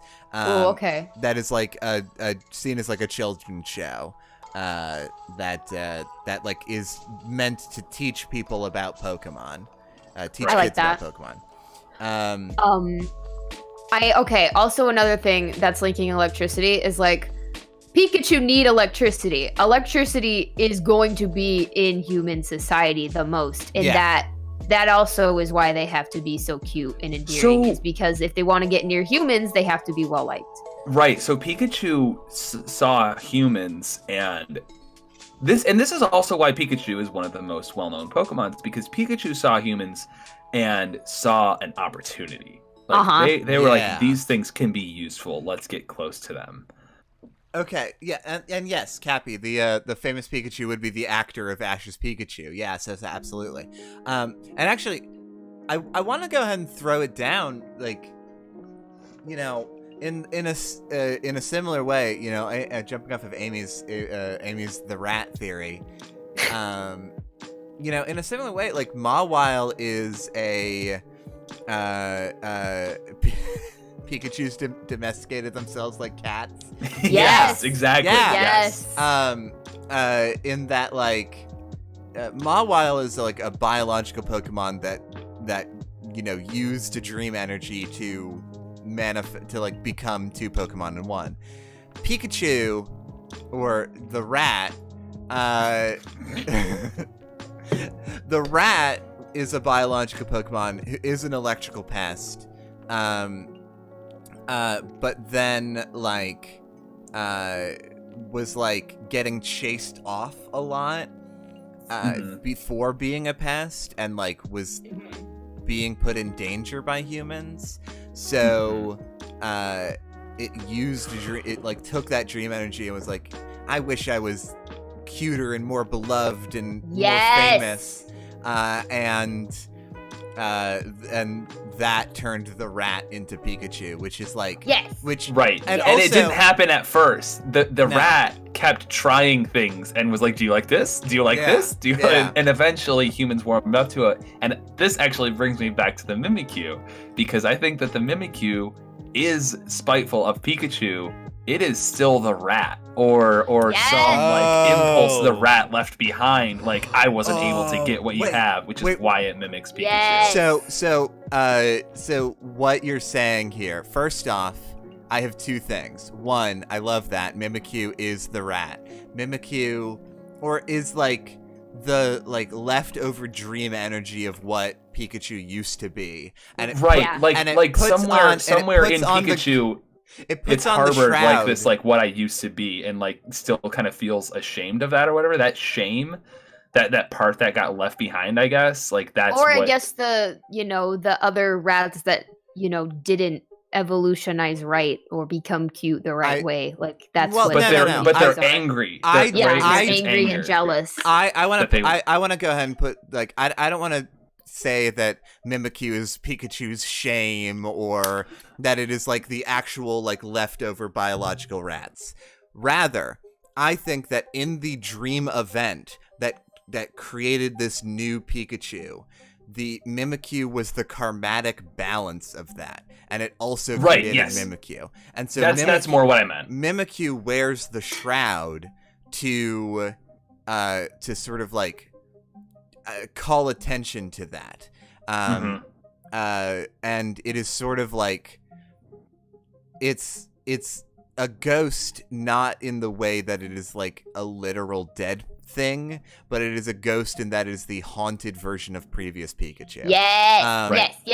The other thing that I want to say about this, going off of Joy's point in the chat, of Pikachu have you know how in real life cats have like a like parasite or something that they like carry with them that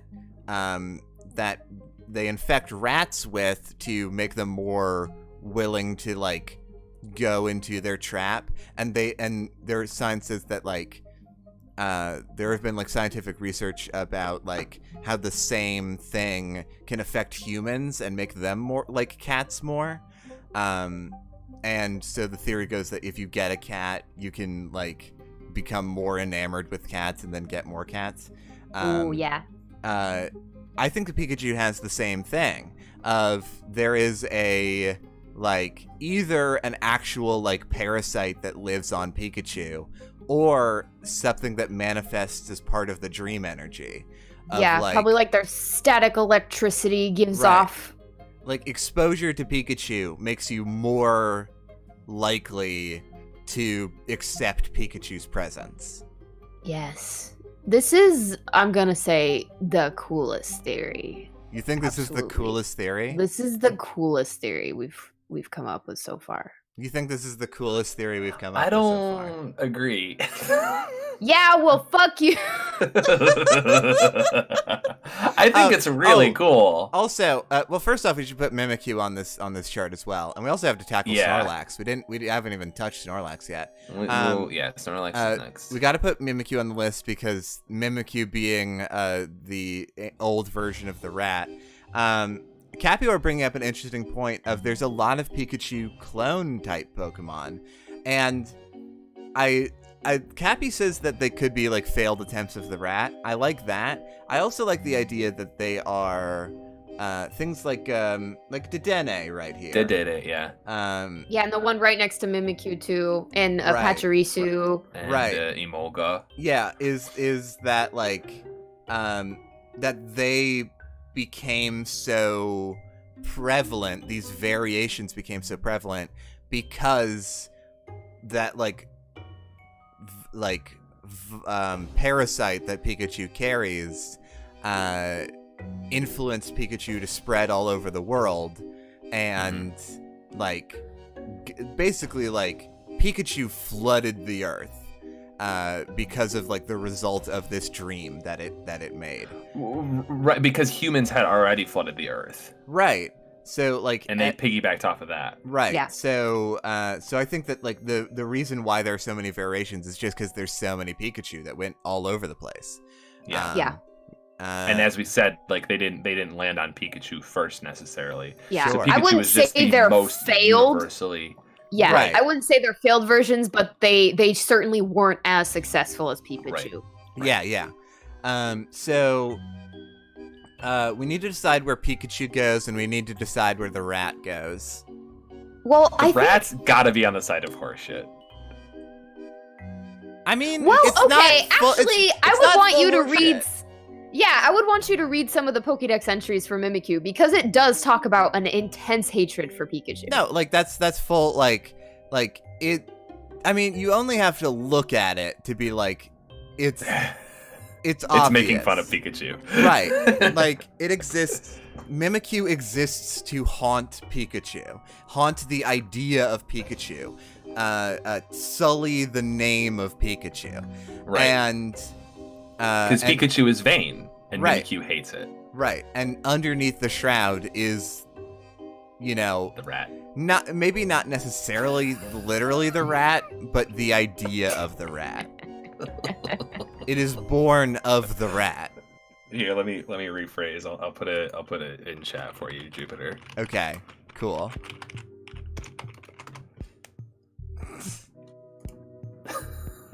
Okay, where do these theories go? Where do the Pikachu and Mimikyu theories go, y'all? Because Amy says super cool. And for as how real they are, I would say on the left the Noibat. yeah, I think that Pikachu, I think personally that both of these are on the side of canon. All right. Personally. Yeah. All right.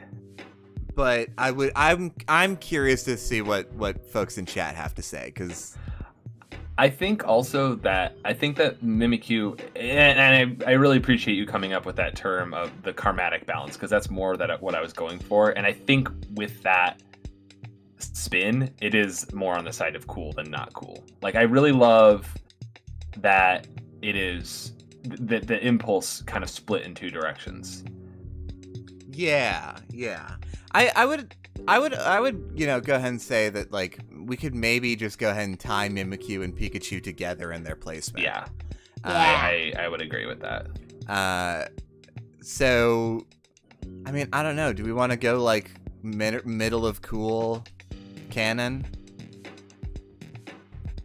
This area is getting really crowded.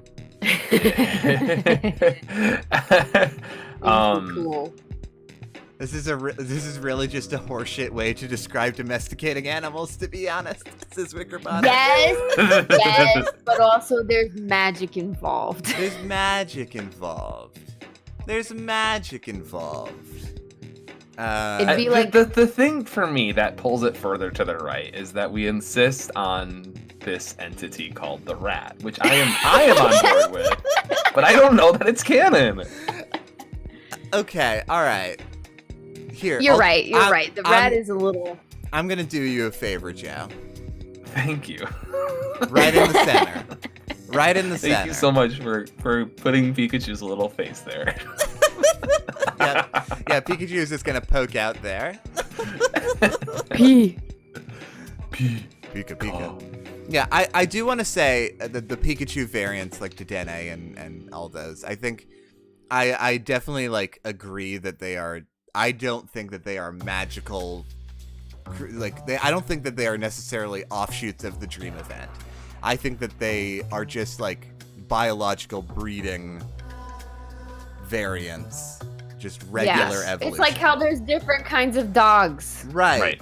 But like the fact that there's so many is because of Pikachu's popularity. Correct. Cappy Orb saying, I think the rat exists in real life and is science, but to each their own, I guess. Also, Gotta the watch rat- for the rat. the rat is canon because of, every fucking time artists draw realistic Pikachus, Oh, they draw yeah. ugly ass rats. Yeah. Yeah. And you know who loves that shit? Mimikyu. Mimikyu. Yeah. love Mimikyu's that like, shit. yes. Remember where you came from. Yeah. This is the coolest theory. I don't know what you guys are talking about. This is the coolest one. Okay. Let's talk Snorlax. First off. Okay, wait. What? What's that? Oh, that's Yeah, that's the mega. That's Gigantamax. Excuse you, Amy. So is Fake Snorlax some kind of self-referential impulse of Poke Earth? Okay, now we haven't touched Gigantamaxing at all during this No, we whole haven't. thing. Oh, it's too much.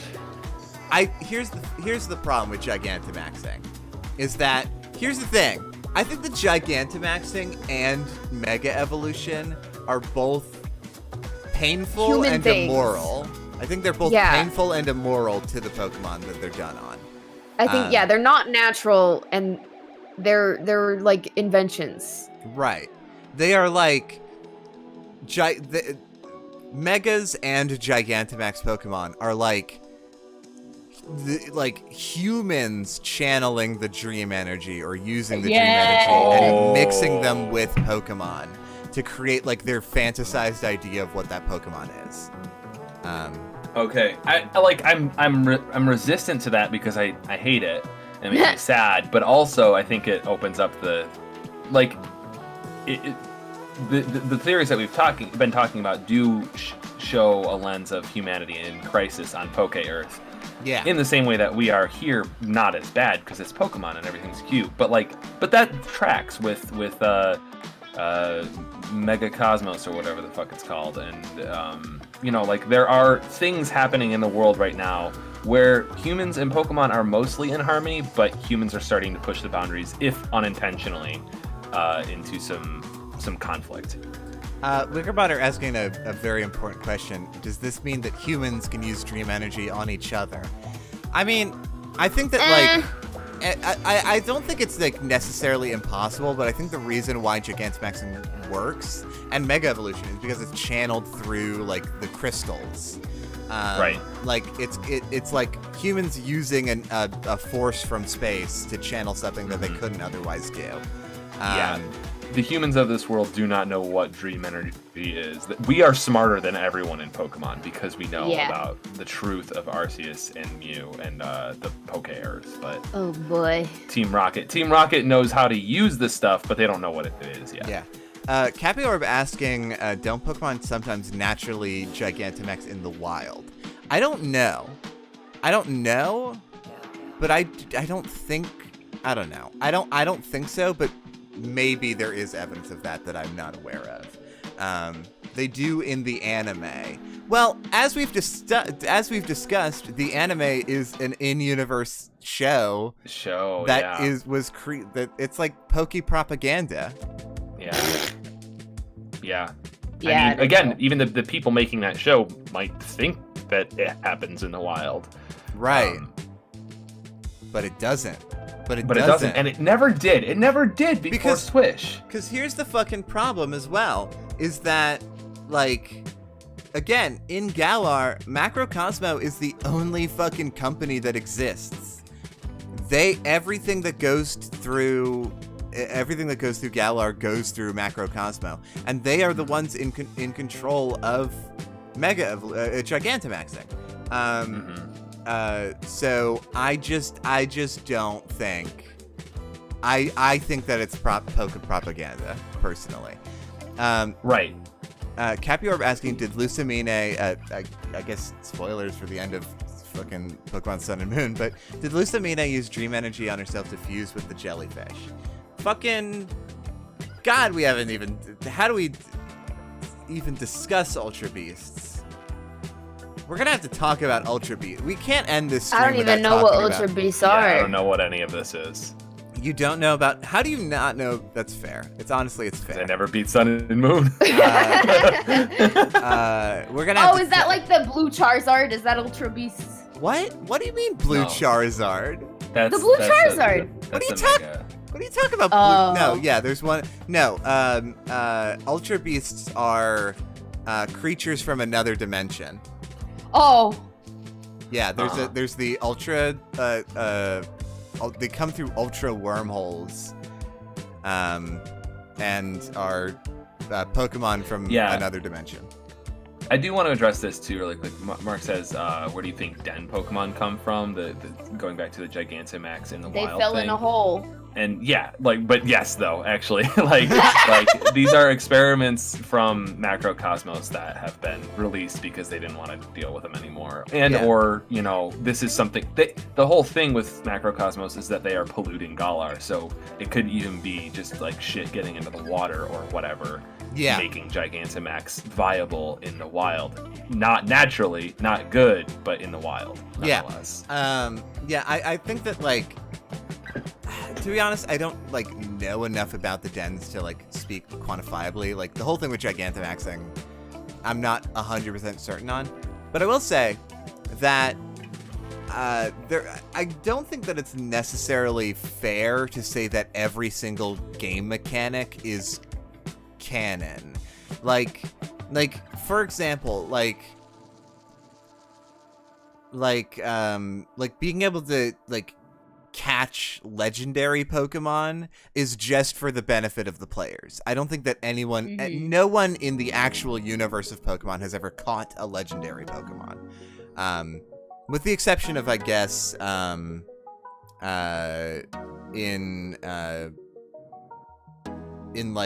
they've tried. They've made attempts, and certain events have happened where they've gotten close, but no one is fully controlled. No one's thrown a Master Ball at Arceus, Yeah. So I think in a similar way, that potentially a lot of stuff with dens might just exist as to benefit players, because it was added after the fact, and also well, no, dens weren't added after the fact. The den adventures were. But I don't know.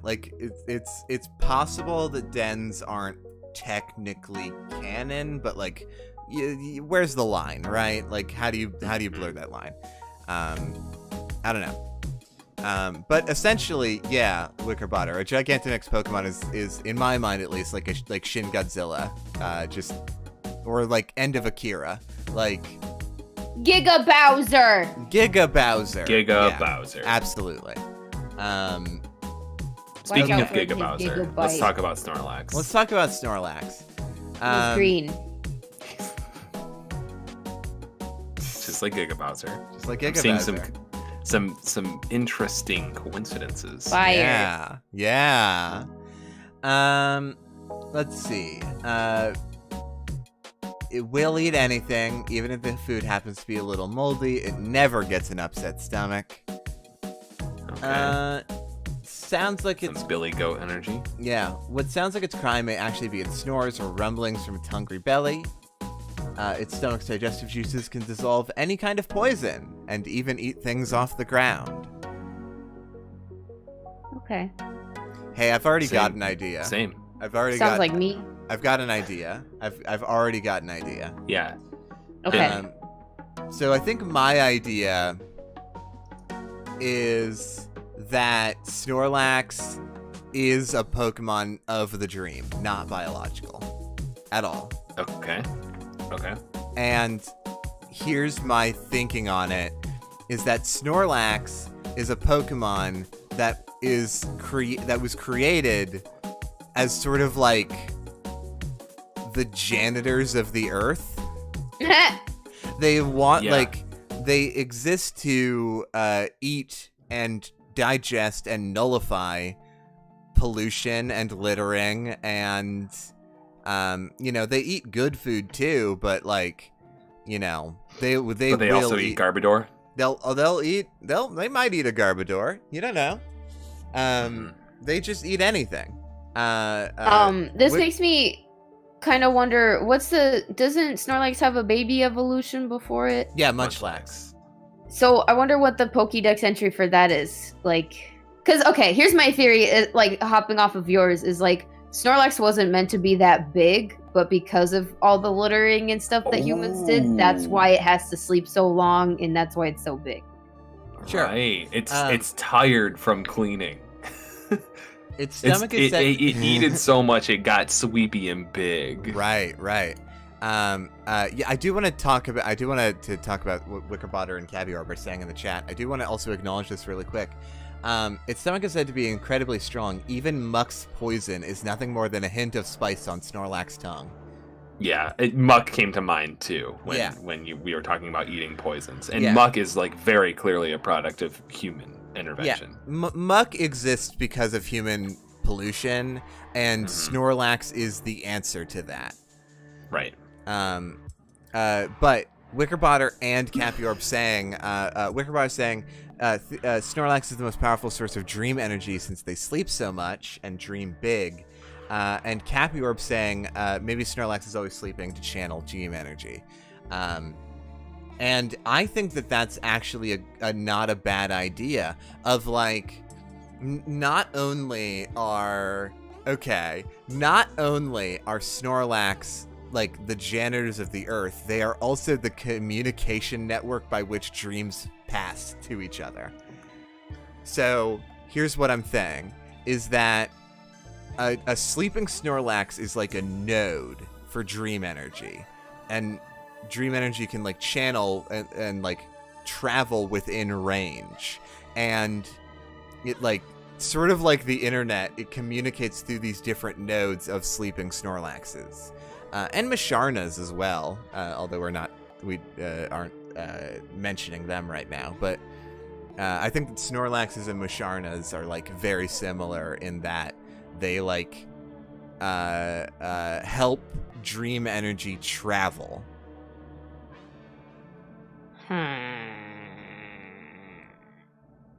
It is a cool theory.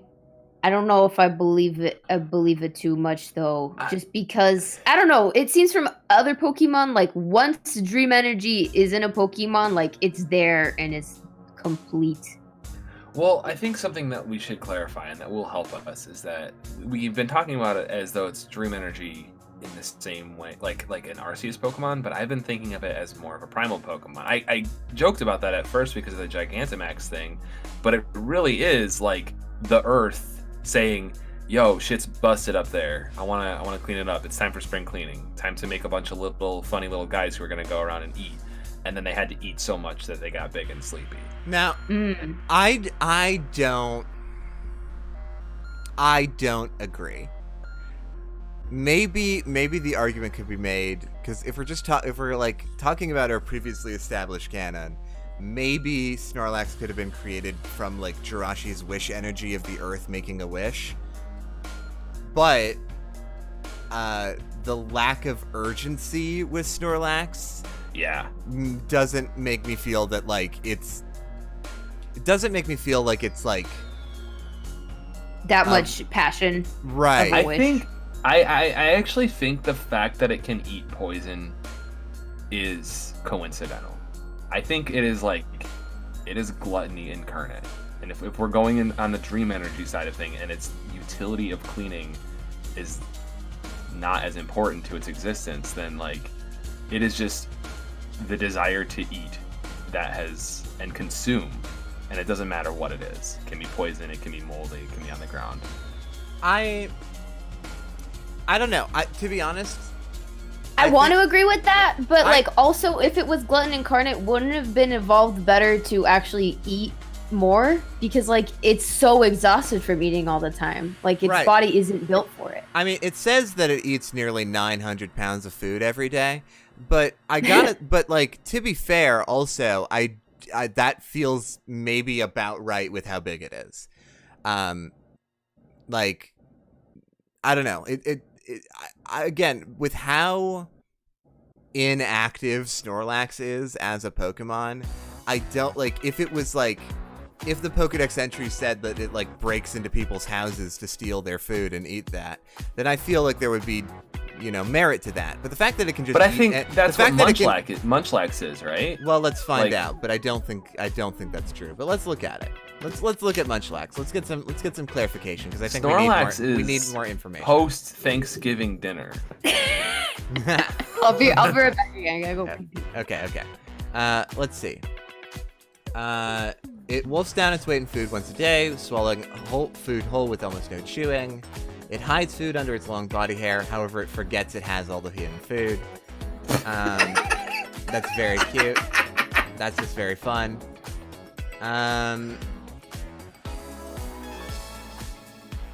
Anything that looks edible, Munchlax will go on and swallow it whole. Its stomach is tough enough to handle even food that has gone rotten. So no, it just feels like it doesn't seem like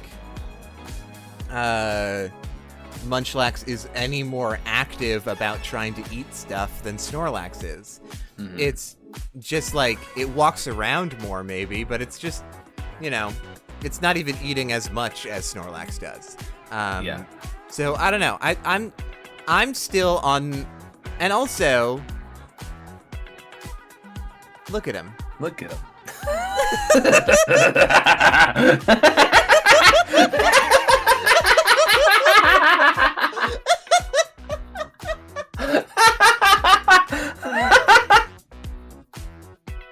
Okay, all right. Oh god. Fuck. Jesus Christ. Okay. I want to adjust my theory. Yeah, yeah. So I do still agree. I do still think that that Snorlax is a dream Pokemon. I still think that I'm right on with Munchlax and Snorlax being created to be like Earth's janitors. I still very much agree with that. However, I want to as much as I like the idea of a Snorlax communication network, I want to ditch that. Rather, I want to say that Snorlax, they are resting all the time, which them being dream beings and so closely connected to Dream and just sleeping all the time. I think that when they close their eyes, they are seeing raw dreaming. They aren't dreaming themselves, but seeing the raw ebb and flow of dream energy and where it goes. They can see into the dream stream. Right, exactly. Dream pea. Yeah, sure. Basically, when they are sleeping, they are gathering information about the world through dream. You know what I mean? Mm-hmm. Yeah. No, okay, yeah. And yeah? I guess the question is what happens with that, or to what end? I don't think it has an end. It's like showing the entire universe and the meaning of it to an ant. The ant doesn't give a shit. Right. Do you think this motherfucker gives a shit about anything? Honestly, I think that it's not that Snorlaxes have an ultimate goal. They just they're passive creatures. They exist to clean up clean up anything they see, get rid of. Right, you but know. as dream, like all of the dream things have been created with some purpose or with some like driving. Is cleaning thing up in mind. is And the pollution eating not thing- good enough for you? No. That all makes sense to me. I'm gonna go with you on that. But like Uh-huh. the storing dream energy, like I'm trying to figure out why and where that comes in, and I'm not against it. I'm just I want to find a reason for it. That's all. Yeah, I feel like we are mixing up sleeping and connecting that to dreaming when I don't think that dreaming and dream energy are really the same thing. But I think it is for Snorlax. I think it could be at least. Yeah. Well, here's my thing is that like, okay, so let's think of Snorlax as a hunter for a second. Snorlax, Okay. because like Pokemon like Trubbish, Pokemon like Grimer, these are Pokemon that create that are manifestations of dream that are like that fill the like niche of the industrialization, right? Mm-hmm. Like they are representative of where the filth is. So Snorlax, using its dream energy when it's sleeping, is tracking dreams to find out where Trubbishes and Grimers and shit like that are being created. I like that. Fun fact. It's looking for food in its sleep. It's looking for food in its sleep. Yes. Fun fact. In Finnish folklore, killing a hibernating bear is taboo because while dreaming, their soul departs their body, meaning that killing the body leaves an angry ghost bear to hunt your family down. Whoa! Yes. Yes. What brain blast I just had, which is when they become Snorlax, they realize that they can see better in the dream sphere. Like Right. that is more how they sense their place in the world, which is why they don't bother opening their eyes. Right. Ah. Yeah, absolutely. Dr. Sweets, I really love this. I love this idea of like when a Snorlax is asleep, its soul is in the dreamscape. Yeah. And if the sleeping Snorlax were to die, then that would create, Well, like I don't know. I don't know if that's true or not, but I think I- that's where this legend comes from. Is Right. the fact that the Snorlax is navigating the world in some kind of ethereal plane. I also want to say, I think that it could happen. I don't think that it has. Okay. Because... Or they happened once or something. Like, Right. happened enough times for a legend to spawn, but it's Yeah. not Right, like every 'cause- time you kill a Snorlax, an angry bear ghost happens. Right. And Yeah, especially because there's no desire to eat or hunt Snorlax because, they eat toxic shit. So Right. Like they're not good meat. Snorlax are not often hunted or anything, but it Mhm. could have and maybe has happened. Also, Snorlax are just so hard to kill. I imagine. Yeah. Yeah. I mean, let's Yeah. fucking look at their base stats really quick. HP, special offense and defense, attack also apparently. Snorlax are beefy. Snorlax are fucking hard to kill, and I imagine that people aren't doing it a lot of time. So, I feel like most Snorlax feel pretty safe just taking a nap anywhere.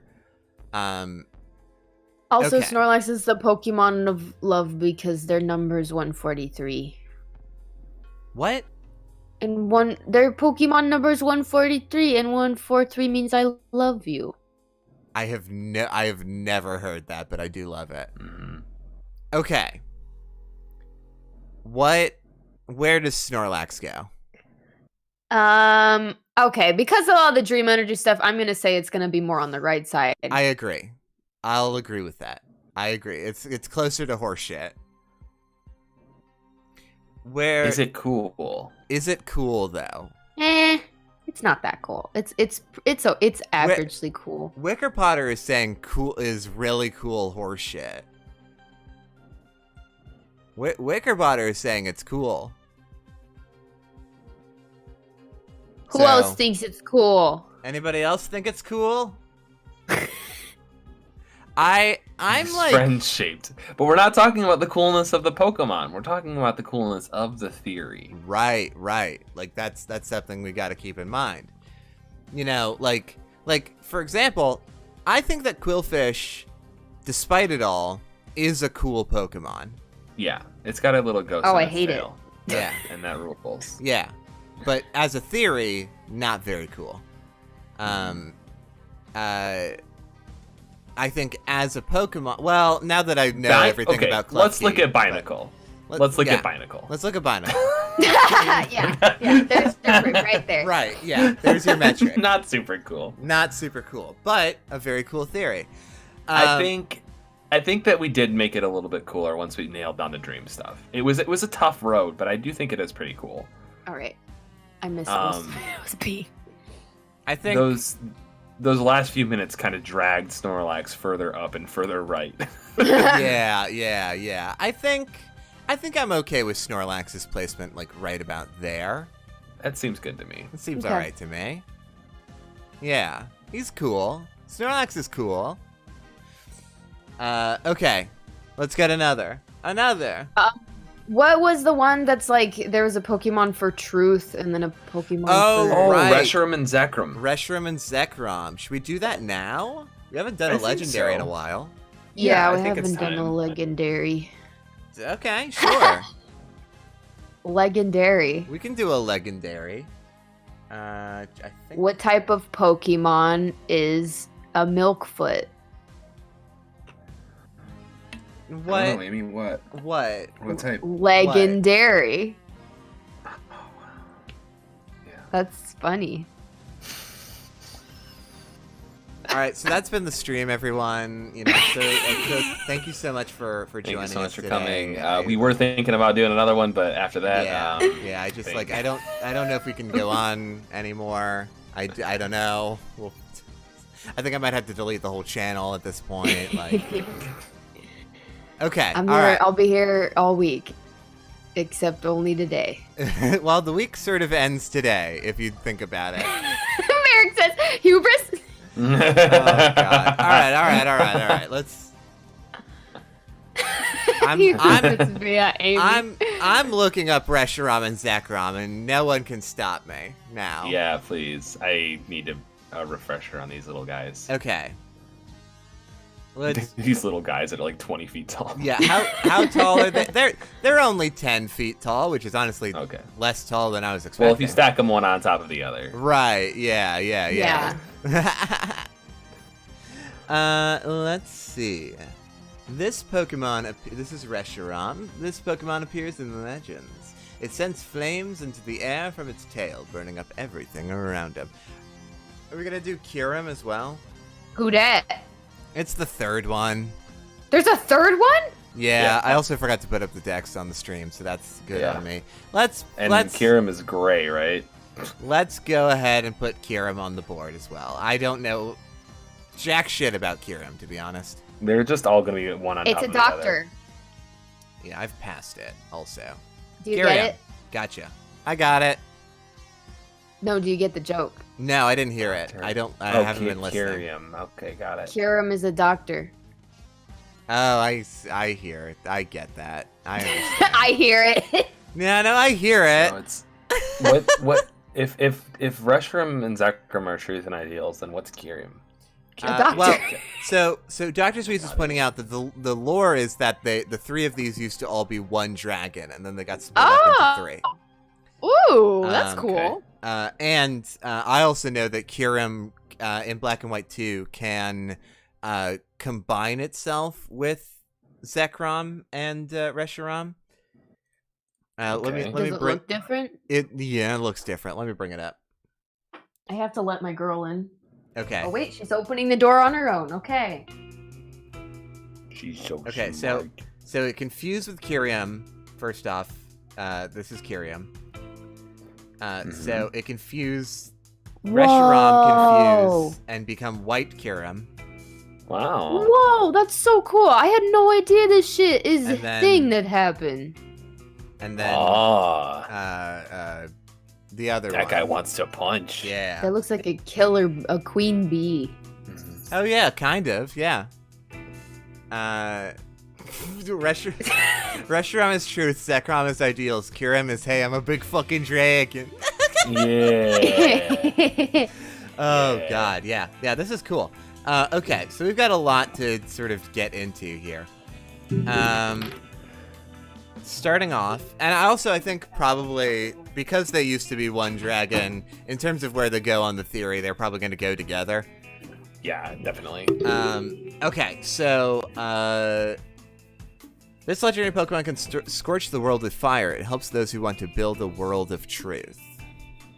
Huh. Fire is truth. Apparently. This legendary Pokemon can scorch... It says the same thing again. Cool. Flames spew from its tail as it flies through the skies like a jet airplane. It is said that this Pokemon will scorch the world. It really has one thing that it does. Yeah. Flames. According to myth... on the side of my... What do you... Go on, sorry.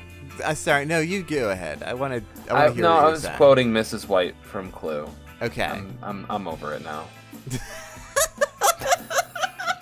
That phase is over. The Clue phase is over. According to myth, if people ignore truth and let themselves be consumed by greed, Reshiram will arrive to burn their kingdoms down. Okay, so this Pokemon hates greed. That's greed good to know. Greed is the opposite of truth. Greed is the opposite. So this Pokemon. Okay, so Luxray came down from Reshiram. Yeah. Luxray and Reshiram are related. They're bros. They're bros. Let's see. We need to look at Zekrom. Luxray was Reshiram's dog. Yes, Luxray was Reshiram's dog. Yes. Hell yeah. Yes. This is a good image of Zekrom. Oh yeah. That's a fun pose. Okay, those eyes do look like Luxray's though. I want to be scorched and reborn in the image of Zekrom. Concealing itself in lightning clouds, it flies throughout the Unova region. It creates electricity in its tail. This Pokemon appears in legends. Like Pikachu. So well, also like Luxray. Yeah. This Pokemon appears in legends. In its tail, it has a giant generator that creates electricity. This legendary Pokemon can scorch the world with lightning. It assists those who want to build an ideal world. When the interior part of the tail spins like a motor, Zekrom can generate many bolts of lightning to blast its surroundings. Mythology tells us that if people lose their righteousness in their hearts, their kingdoms will be raised by Zekrom's lightning. Okay. Can we break down exactly what righteousness in their hearts mean? What's that mean? I don't know. So it's implying that Zekrom has a specific moral code. Right. These are virtues, right? Like right. these are the things that people fear, but they are existent. Yeah. Like it's not like be good or you'll go to hell. It's like be good or dragons will come and kill us all. Right. Essentially, these Pokemon is the manifestation of fear put in by human religion and ideals. Well, here's my question. It doesn't have to be religious, but yeah. Go on. But here's my question, right? So we know about the creation myth, right? Our version of it anyway. So hey there, aw, Benjamin. holy shit. I wanted to talk Holy to shit. ya. Thank you so much, Rhapsody Kane, for donating $25. Someone call 911. Kyrium's fire burning on the dance floor. Oh, what? Oh my god, these are the dance Pokemon. Aww. Very good. Thank you so much, Rhapsody Kane. Thank you. Panic at the Pokemon. Thank you so much. So my sort of question with this is like when in the games, when people talk about legendary Pokemon, they most often are talking about like the stories of legendary Pokemon. You know, Right. the stories that are left behind in the wake of these legendaries. So, would it be fair to say that with most legendary Pokemon, the story came first? They started out as a story that was being told, like Reshiram, Zekrom, and Kyurem as like sort of a morality tale, and those Pokemon became real because people believed in them enough. Can I put a wrinkle in this? I would love you to. The morality tale that they were spawned from was a morality tale, a tale of virtues that was popular and told to children on the home planet of Mew. And when Mew arrived at Poke Earth, Okay. these dragons arrived to help Mew scorch the Earth and rebuild it anew as an Earth of truth and ideals. I can I throw a different wrinkle onto it? Okay. The story, because we have heard from both Zekrom and Reshiram that both of their powers are used to raise kingdoms. Correct. What if these Pokemon were created from the stories made by revolutionaries of the past? Wanting stories of overthrowing corrupt and unjust governments, and the stories being told to like fuel revolutionary action, and that these Pokemon inherently are sort of like the fire and the spirit and the revolutionary fervor of the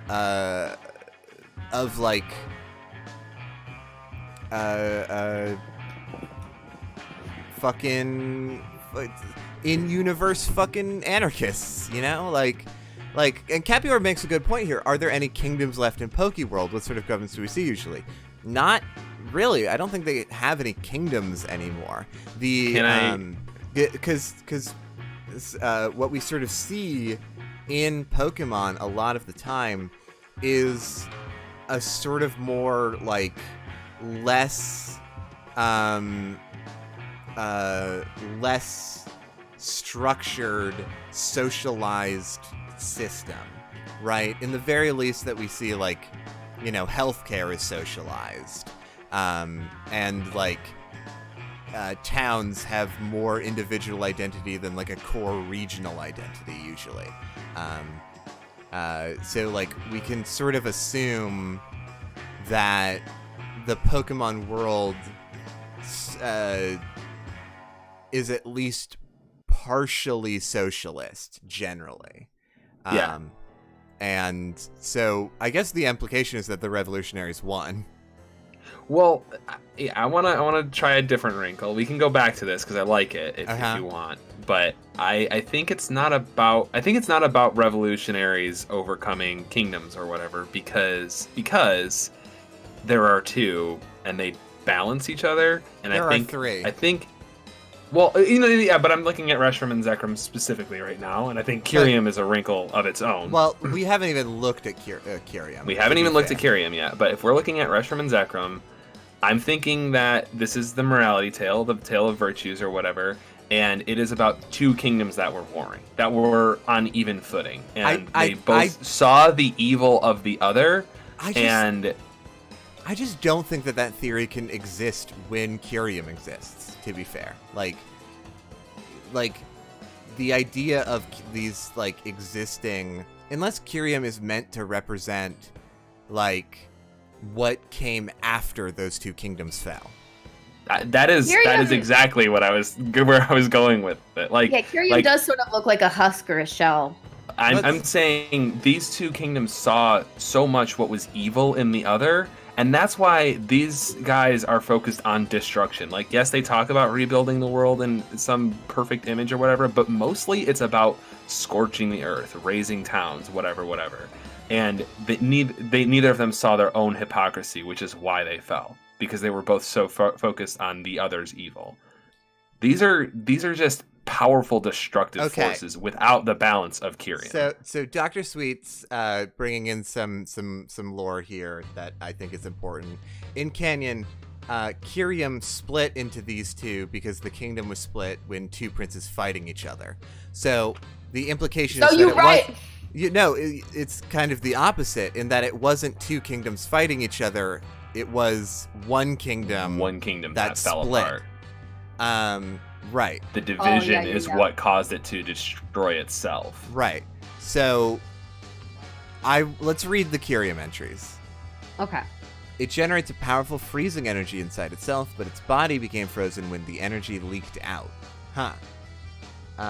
It can produce ultra cold air. Its body is frozen. What a fucking neat entry for what? For it's Pokemon cold. White. It's cold. They were like, whatever. This is the add-on game. They bought it or they didn't. This motherfucker is cold. That's it. This legendary ice Pokemon waits for a hero to fill in the missing parts of its body with truth or ideals. Okay. So that talks about like the fusion part of it. The legendary ice Pokemon,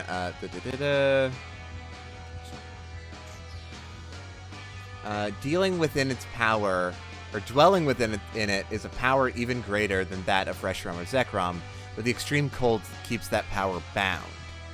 It appears that this Pokemon uses its power over ice to freeze its own body in order to stabilize its cellular structure. Okay. Holy shit. Ooh. That's crazy. So here's what I'm thinking about. Is that Reshiram, Zekrom, and Kyrian used to be one dragon. So this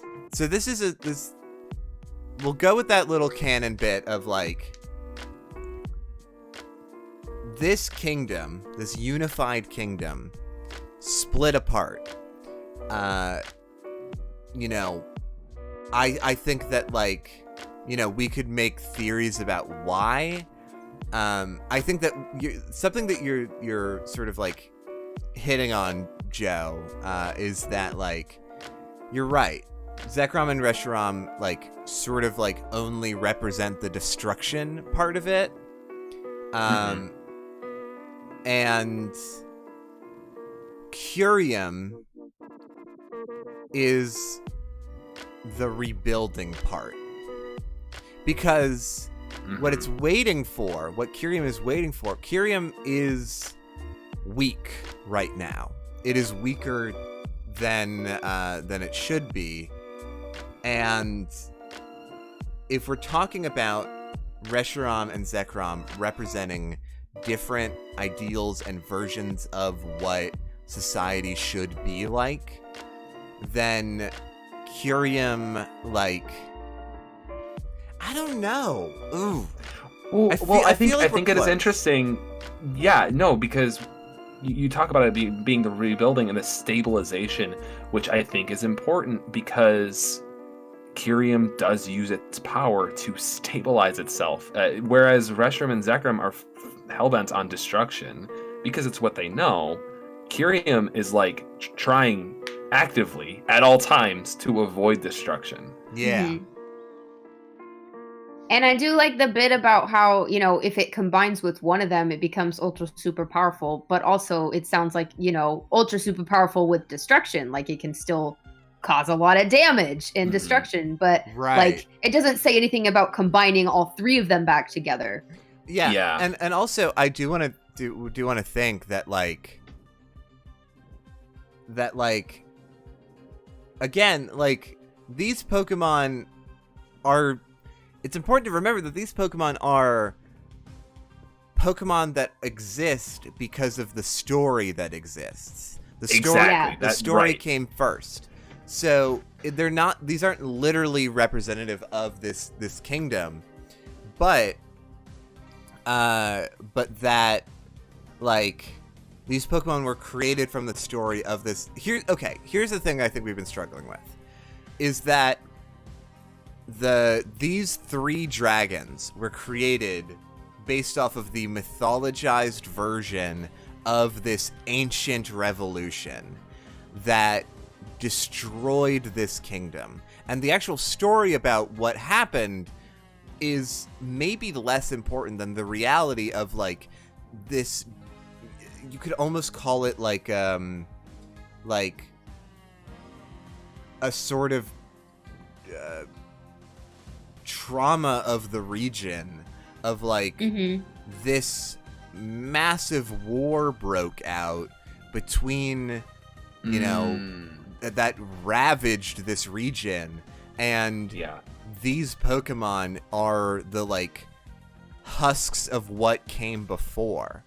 And like idealistically, I think idealistically these Pokemon shouldn't be brought back together, because what that like original dragon represents is it's sort of like, you know, like how people will be like, some people will be like, you know, oh, we should try and model ourselves off of Rome, because but like Yeah.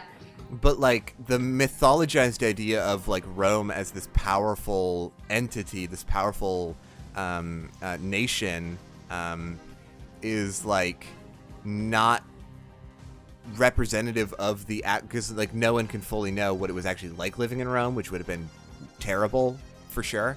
And also like trying to fuse the 3 dragons together is like trying to get back to the conditions that ultimately Broke them in the first place. Right. They're like trying to like, you know, get to the conditions that led to that thing declining in the first place. Yeah. Right. Yeah. Totally.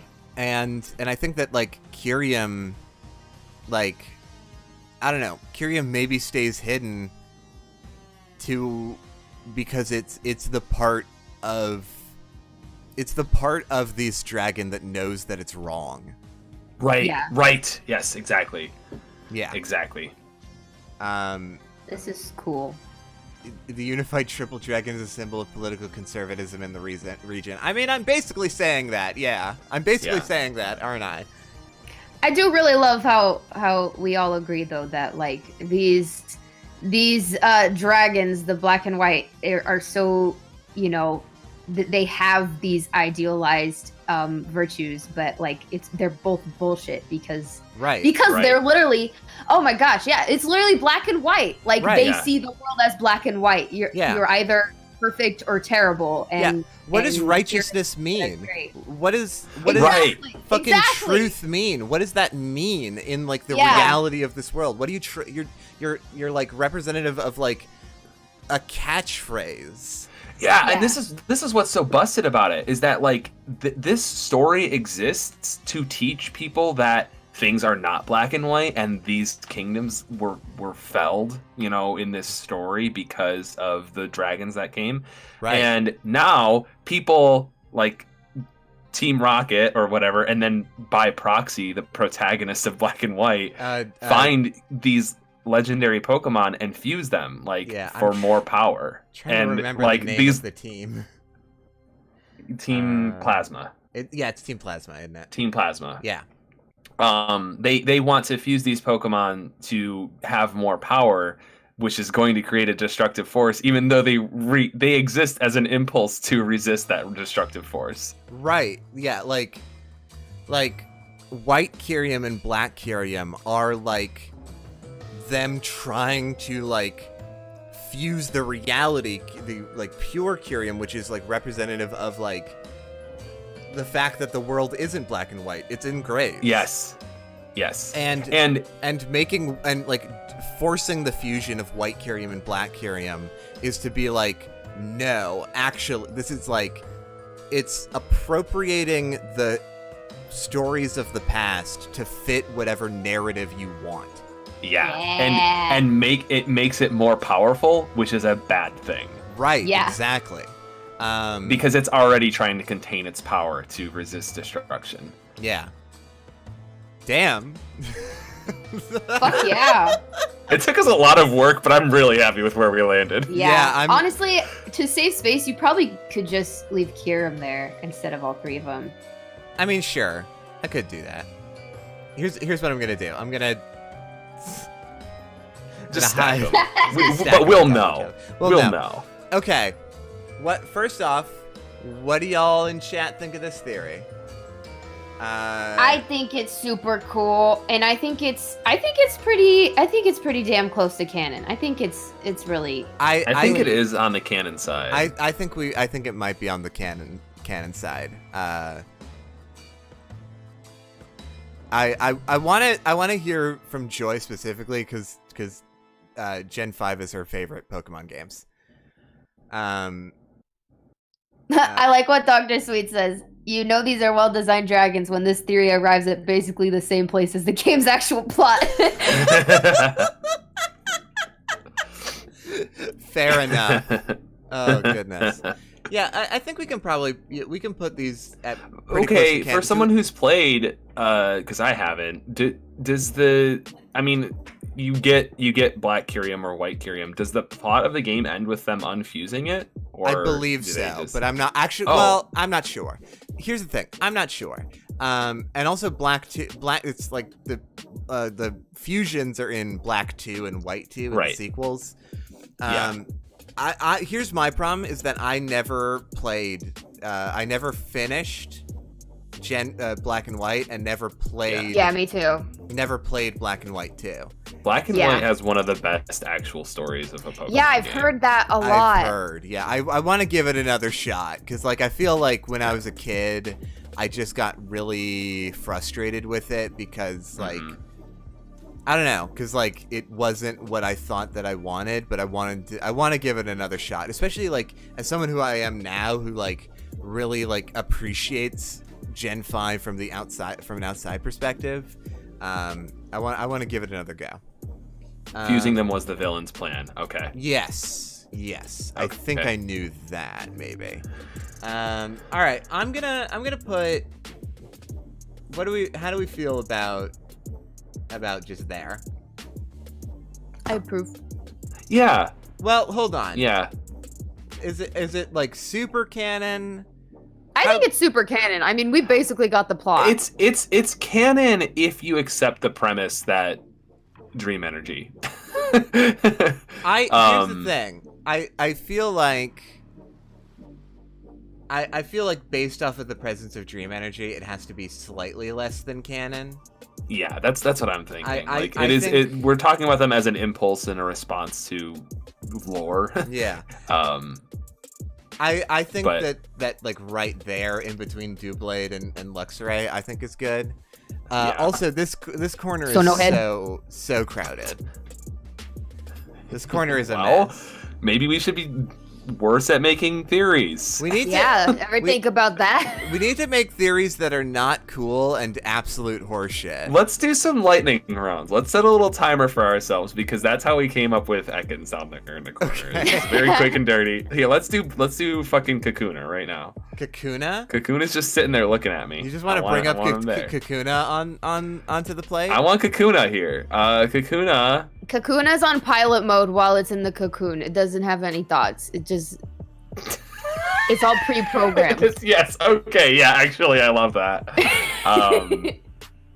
It does. Yeah. Like it thinks as Weedle and it thinks as Beedrill, but when it's in cocoon mode, it's literally just survival impulses. Almost incapable of moving. This Pokemon can only harden shell to protect its predators because it's virtually motionless. It may appear dead inside. However, a new body is being made. Hey! I'm right. This Pokemon is at a temporary stage while making its body. It's almost completely unable to move on its own. Let's see. While awaiting evolution, it hides from predators under leaves and in nooks of branches.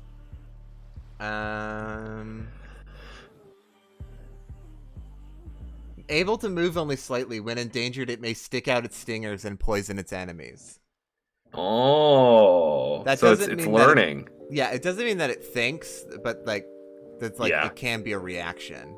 It's just a physical reaction. So that's definitely not very cool. But it's it like is canon. pretty uncool. But it's not cool, but it is canon. We're not. It is canon. We didn't do horseshit. We didn't do horseshit Yeah. on this one. Please no Stampy. Yeah. Okay, how about everybody in chat name a fucking Pokemon? We'll rapid fire. Don't name one that you want us to spend a very long time on. Or Yeah. here's an idea. What if I just scroll down the list and with my eyes Pick a closed rando? and pick Yeah. one? But I have to be right back. Bye. Okay. I'll pick it for you. I'll tell you when to stop. Okay. Stop! Stop! Which I don't know if you're on the screen you or fucking not. get Luxio. Are you serious? Are you fucking serious? We got Luxio? Oh, I think you need to bring it back to the front. The browser's covering it. That's fine. Whatever. Okay. Whatever. Luxio goes right under Luxray. All right, done. Next. Next. Closing my Stop. eyes. Stop. Okay, alright, here we go. Gothitelle. Gothitelle. I know nothing about this Pokemon except that it's Goth. Yeah, we're gonna let's bring up the Pokedex for Gothitelle. Because frankly, I don't know a whole lot about Gothitelle. Oh, it's Gothamoo, actually. No, it's not. That's what Rhapsody Kane says. Yeah, but Rhapsody Kane is wrong. It's Gotharita. There's Gotharita and then Gothita.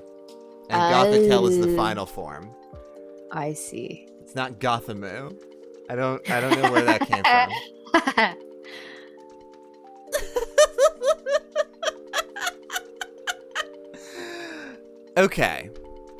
Okay. So I want to look at all these really quick, but let's start with Gothitelle. Let's start at the top. Okay. Starry skies thousands of light years away are visible in the space distorted by their intense psychic power. Ooh. Huh. They can predict the future Okay. from the placement and movement of the stars. They can see trainers' lifespans. Oh shit! What the fuck? Huh. Oh, I already have a theory. Okay. This Pokemon likes to befriend kids if they know they don't have a long life left. They like to be their friends. Jesus. Who? What? I just said the world's saddest theory. You really What Pokemon? did. You really fucking did. So Which Pokemon? we're talking about Gothitelle. Gothitelle, or Gotharita. We're talking about all the Goths. Yeah. Now I did not know that they were the astral body Pokemon, Uh-huh. Yeah. and we found out here that they can see the future based off of the places of the movement of the stars, and can see the trainers' lifespans. So my theory was that they can see kids' lifespans who don't live long, and they become their friends. Got it. Interest- So are Now- they seen as a bad omen then? Well, okay, it can see the future for the movement of the stars. When it learns its trainer's lifespan, it cries in sadness. Oh, Let's that's so see. sad and cute at the same time. Oh my god. It has tremendous psychic power, but it dislikes conflict. It also able to predict the future based on the movement of the stars. A criminal who was shown his fate by a Gothitelle went missing that same day and was never seen again. What the fuck? Okay. Now hold on. Gothitelle hates crime. Yeah, I love this is like the most this is just like a tabloid like headline Yeah. basically. Like Yeah. this is not a Dex entry. Nah. Oh my god. Let's look at Gotharita as well. They use hypnosis to control people in Pokemon. Tales of Gotharita leading people astray are told in every corner. Oh! Interesting. Wait, what? Starlight are the source of their power. At night, they mark star positions by using psychic power to float stones. According to many old tales, it creates friends for itself by controlling sleeping children on starry nights. Okay, so I'm right. Oh. Whoa! I'm right. You're kind of right. It's more, it's less cute than your theory, and your theory was Yeah. already like mostly sad. Yeah. This gets rid of that energy. It gets rid of the cute energy of you. Yeah. But it does say it makes friends for itself, and it doesn't seem like it harms the children. No. Yeah. But, well, you say that, but it is said that when stars shine in the night sky, this Pokemon will spirit away sleeping children. Some call it the Witch of Punishment. Okay. Okay, well, that's just parents being mad that they lost their kids. Well, But that's a good thing to be mad about, Amy. yeah, but also These this fucking Pokemon just parents, wants some friends. these fucking they don't know any parents better. losing their kids, blaming Gothitelle. Get over it. On nights when the Let stars Gothitelle have some friends. on nights when the stars shine, this Pokemon's psychic power is at its strongest. It's unknown just what link Gothorita has to the greater universe. Okay? And then... It has pink in it. and That's pink. why. And then let's just look at Gothita. It's this whole baby. Oh! Hey, Rhapsody, I see where you got Gothamo. It's the Japanese name for Gothita. Bad parents lose their kids and blame the gods. Oh, goodness. Yes. Gothita is okay. So none of our gods, to our knowledge, have any like powers of time travel or future vision or whatever. No, but Celebi Dialga. does. Dialga as well. Dialga and Celebi are both time. Sure, but we time haven't legendaries. talked about them. But I'm talking about. They don't count yet. They don't No, count yet. yeah, they really don't. Like we haven't gotten into that at all. Like I'm talking about Mew and the Poke Earth, which is represented by Regigigas here and Arceus. Yeah, sure. Is what kind of Pokemon is Gothita? Is it Dream? Like, Honestly, I think it's just a fucking it's gotta be Mew related. Yeah, because You we think? haven't really talked about psychic Pokemon a whole lot, yeah, but I sort of have to agree that I think that they're closer to biological. I think so too. Because fucking Mew is a psychic type Pokemon. Like Yeah. like even Well, and like, Mew is from space. This thing has learned how to read the stars. It's like it's like a seafarer almost, like navigating, but can see through time using those mathematics. Yeah. So, okay, so here's my thought on it, right? So, a thing about stars is that their light takes a long time to travel to us. So when we see a star, what we're seeing is the light that is like, millions of years old or whatever. And so we could be looking at stars that are dead and gone, but we don't know because their light is still here for us. Right. And I feel like that could be that relationship to time, that relationship to stars. Got it. Could be, the impetus of Gothita's time magic. Right. So it's not magic. It's when they look at a person, not immediately. It takes them some time to do the math in their head or feel the math in their head, but they see the dead star essentially. Yeah. They can see you as just the light that is still on the way. God damn it, we made another cool theory. This one's cool on accident. God damn it. I love our it rapid is horseshit, fire. It is. 2 Pokemon. Yeah. Though they're only still babies, their psychic power is stored in their ribbon-like feelers, and sometimes they use that power to fight. Even when nobody seems to be around, Gothita can still be heard making a muted cry. Many believe it is speaking to someone only it can see. Okay. Interesting. So, you know what it is? It's talking to its future self. Hell yeah. Yeah. Yeah. It's like, it's talking to its future self, which is giving it information on how to, best proceed. So So what if the kids Gothita takes away were the ones that were going to die soon anyway? I'm thinking it's even more like it's the ones that I did die. like, or were dying that night or whatever. You know, like, I don't think Gothita is out here just like stealing kids that were going to live happy, healthy lives. Yeah, I think. Yeah. I think that is true. That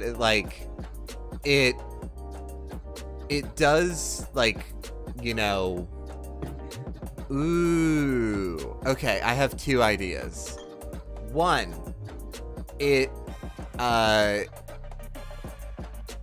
like spirits away folks that are close to dying in order to, like, show them, like, either, like, show them the future, you know, give them, like, some, like, gift of a greater connection to the universe before they pass. Or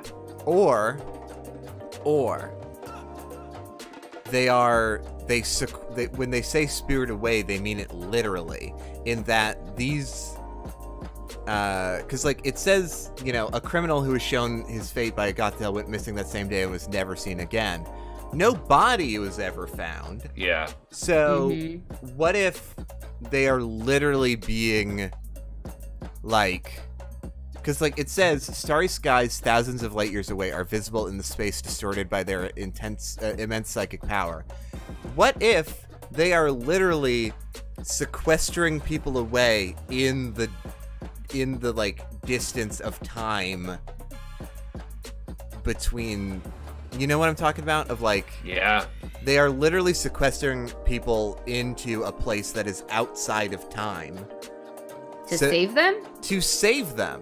To, like, prevent them from like, perishing.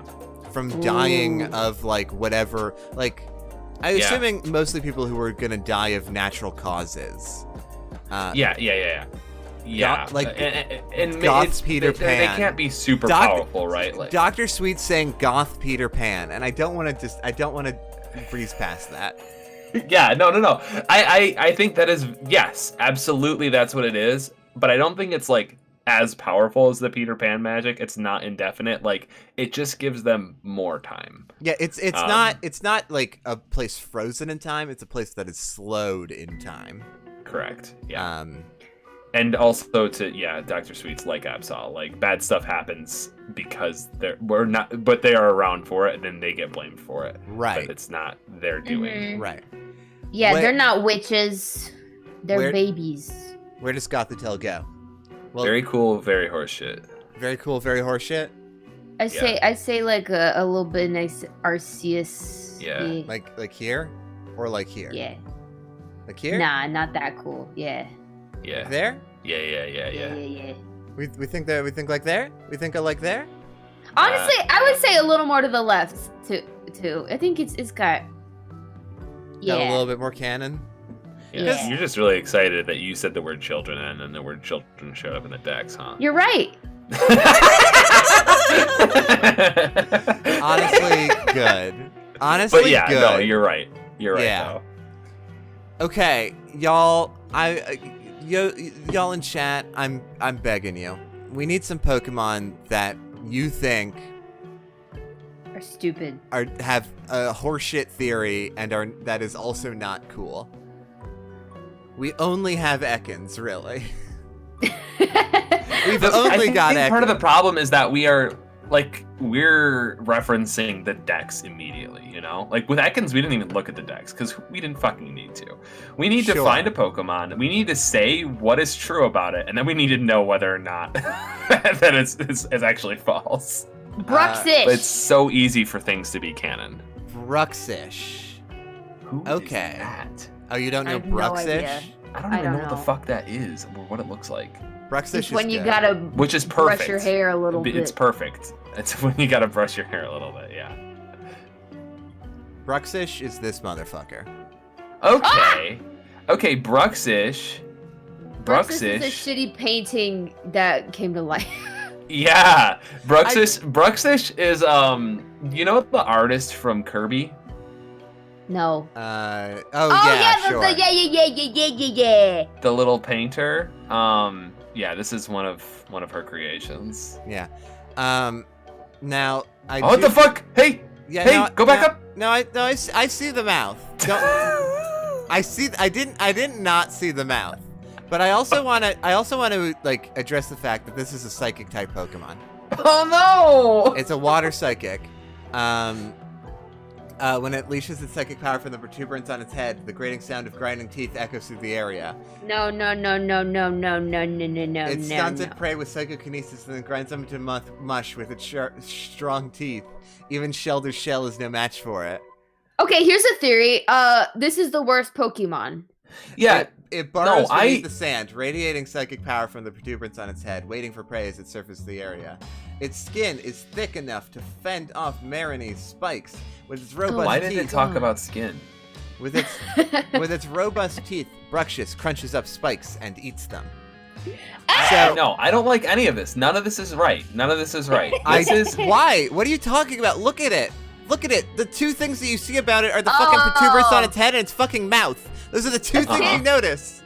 A kid was fucking role-playing a fish and drew a fish, and then every time their friend tried to beat it, they're like, oh no, actually I have super thick skin, you can't kill me. Also I have razor sharp teeth.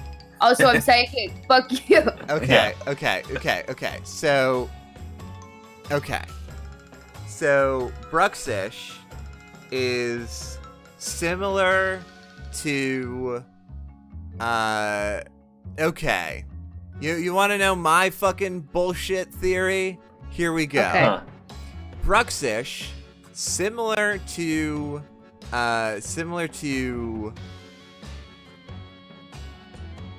the fucking hands. I can't remember this Pokemon to save my life. Binacle.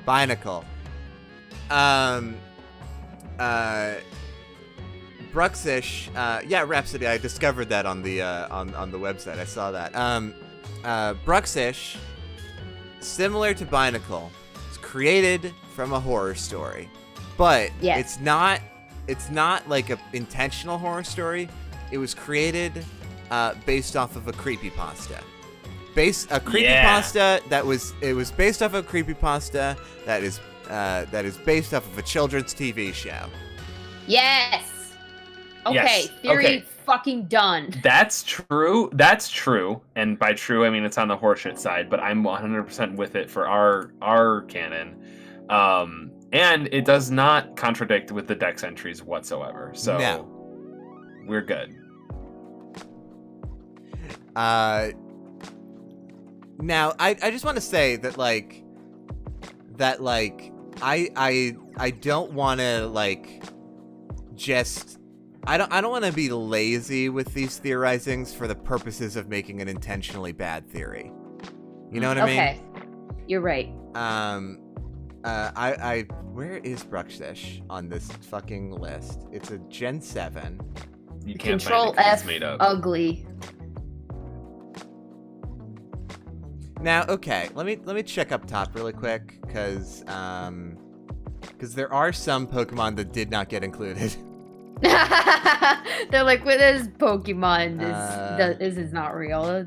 We're not putting this one Now, in. Zarude is the one that it's definitely... Next to Togedemaru. Oh, do you found want to it. hear? Do you want to hear my Togepi voice?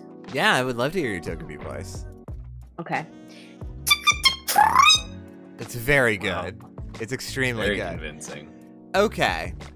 So this Bruxish is a creepypasta Pokemon, and I like that. I like it well enough to not to not.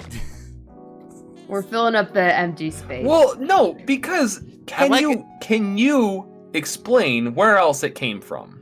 No, and here's the other thing: here's the other problem with Bruxish on this, and why I think I'm okay with this sort of solution, is that it has not gotten any dex entries in Gen 8. It hasn't. The only things that we know about it is that it's very scary. It uses psychic power. It's sort of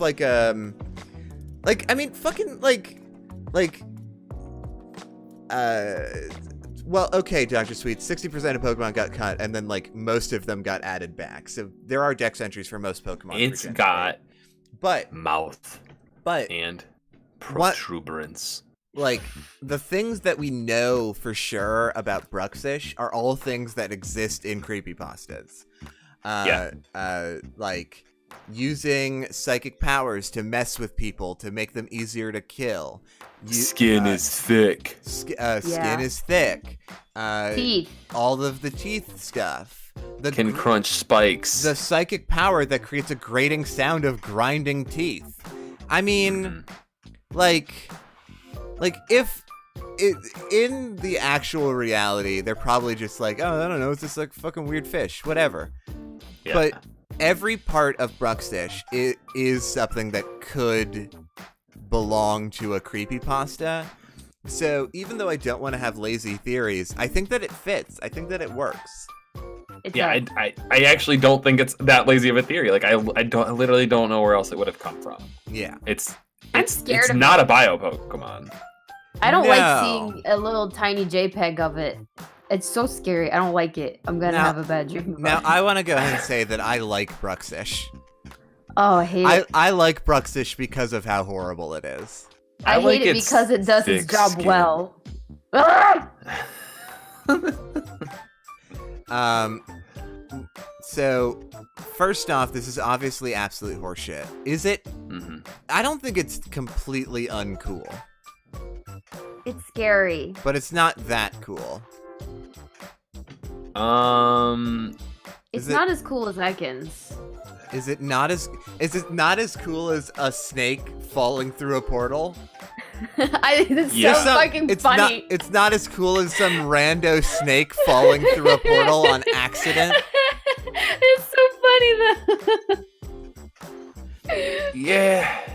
Okay. Yeah. It's not cool. I'm like, I was thinking, I'm like, it's basically the same origin story as Binacle, but the thing is that Junji Ito stories are very cool, and creepypastas by and large are not. So. Right, and the fact that it's like a creepypasta based off of a children's TV show, like the laziest kind of creepypasta you can have of like, oh, it's a Yeah. cute thing, Right. but it kills you. Yeah. Yeah. Like- it's a Newgrounds Flash. Yeah, Come to life. sure.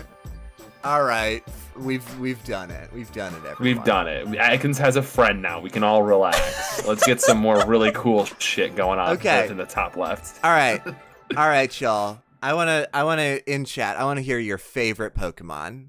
I wanna hear your favorite Pokemon. And we will theorize. What are your faves? What are your faves?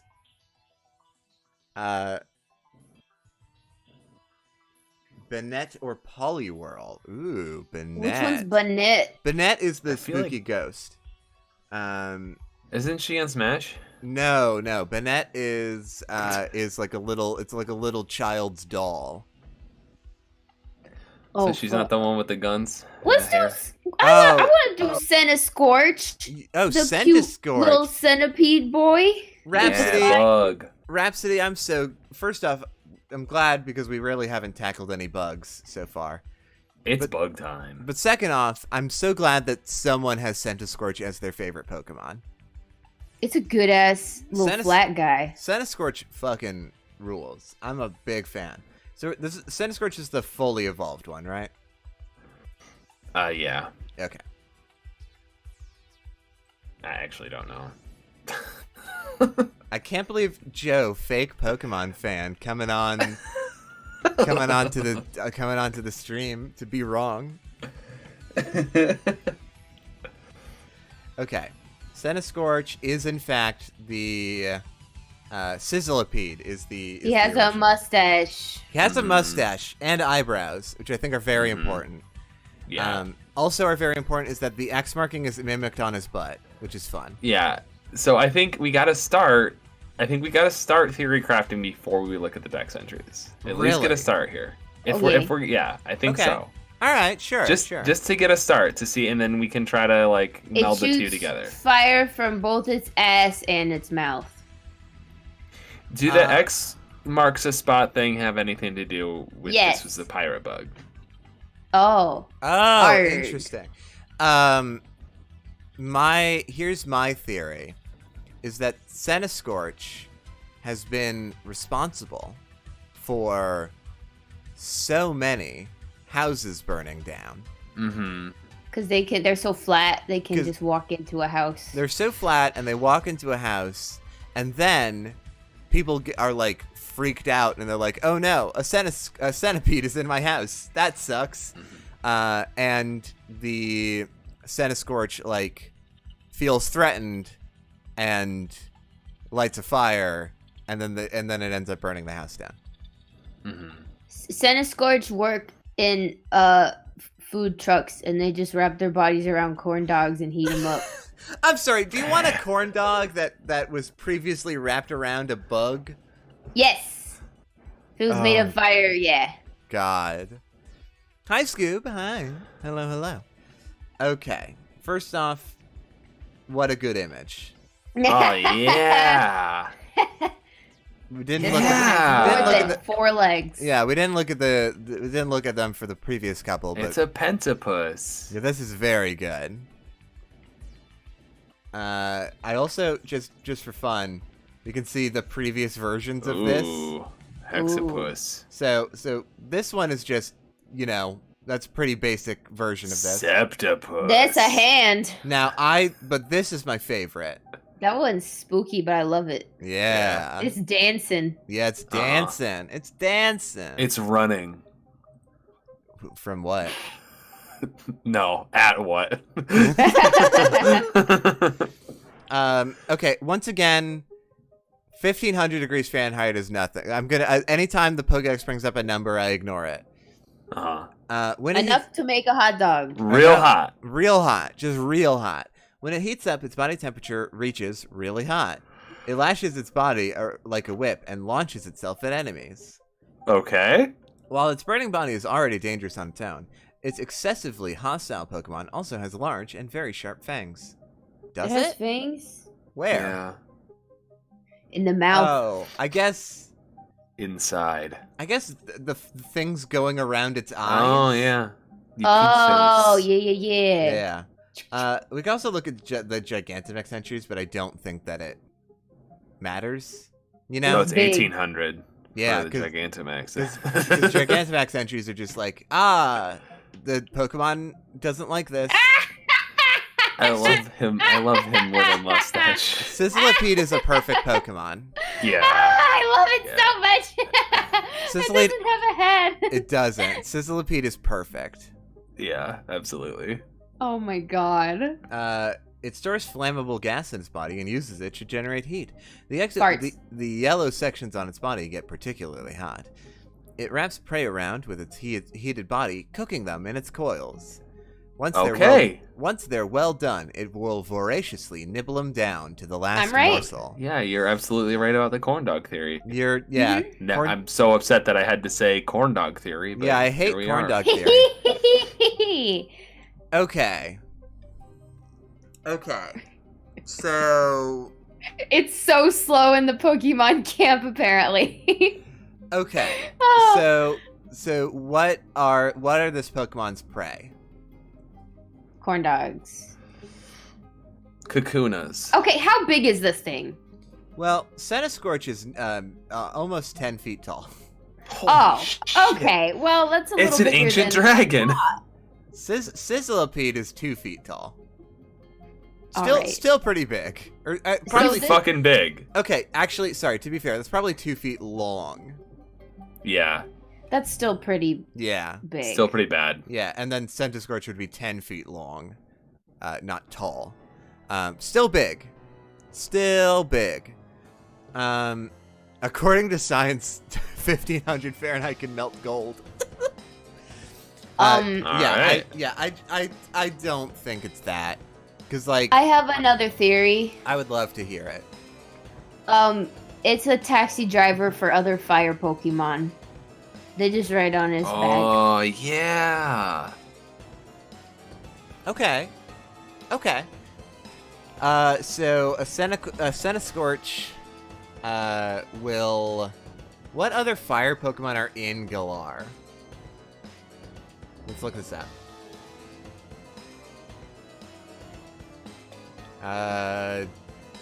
Cinderace, Let's see. Ho-Oh. Ho-Oh is not in Galar. Peak of Fire.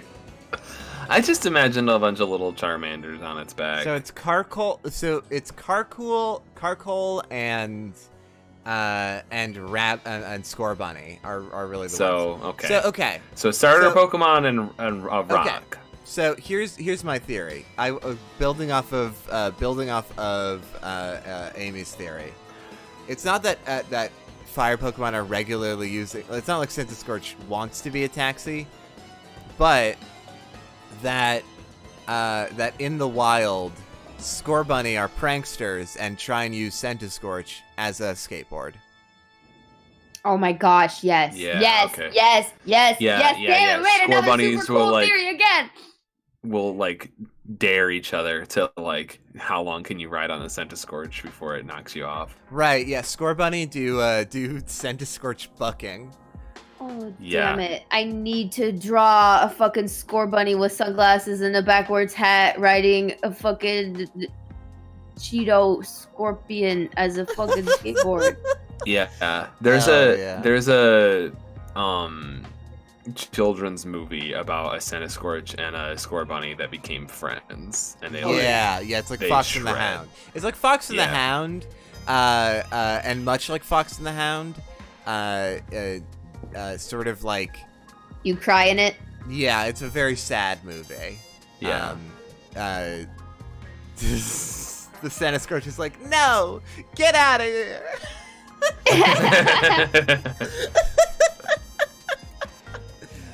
Oh God. Which one's Fox and which one's the Hound? The Centiskorch is the- the fox. Yeah, Okay. because it's red. Yeah, because it's red. Okay. Yeah. What? And Scorbunny's a dog, so Yeah. And Scorbunny is a dog. Yes. So. Okay. What else we got? Do we have anything else? we've kind of like thrown a lot of spaghetti at the wall in this one. I mean, I really like the skateboard theory. But is that more of a Scorbunny theory? To be fair. Okay. That's so. true.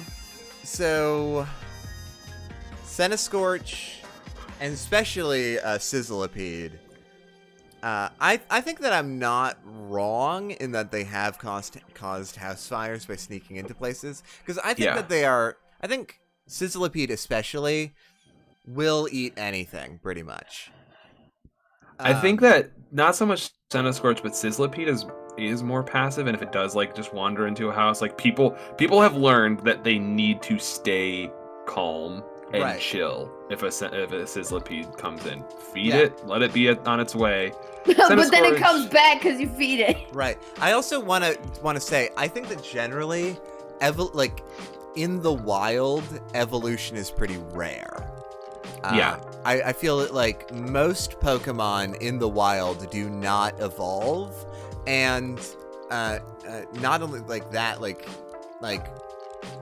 evolving isn't synonymous with aging. Like No. like there are some Pokemon. It's like a rare event, like we Right. talked about with Wailord, and like we talked about with like Krogon going into Toxicroak. It's like this. It's like when extreme conditions occur. Right. Then an evolution might happen in the wild. Yeah, Sizzlipede are more like scroungers. They'll you'll even see them stealing cans of beans and then heating them up. Popping them open and eating what's inside. But Centiskorch are proper hunters that are when they are rarely in the wild, they do serious hunting patterns and fully cook Pokemon and folks and shit. And burn them out. If they're in a den or whatever, they'll burn them Right. out. Like a Sizzlipede is a scavenger and a Centiskorch is a predator. Right. Yeah. And when a Sizzlipede is in your home, you gotta call a professional immediately. Yeah. You gotta call somebody with a Squirtle. You gotta you can't act on your own, because if that Sizzlipede feels threatened, they will flare up, and you can be in major trouble. But then also you see videos of people like being like, oh, I don't know what you're talking about, just like scoop up a Sizzlipede right off the ground. Yeah, yeah, the Steve Irwin of Pokemon. Yeah, absolutely. Look at this That's a baby. beaut. Oh, that's a beaut right there. This Sizzlipede is a beaut. It's a little hot. That mustache is growing in nice. All right, where does this go? It's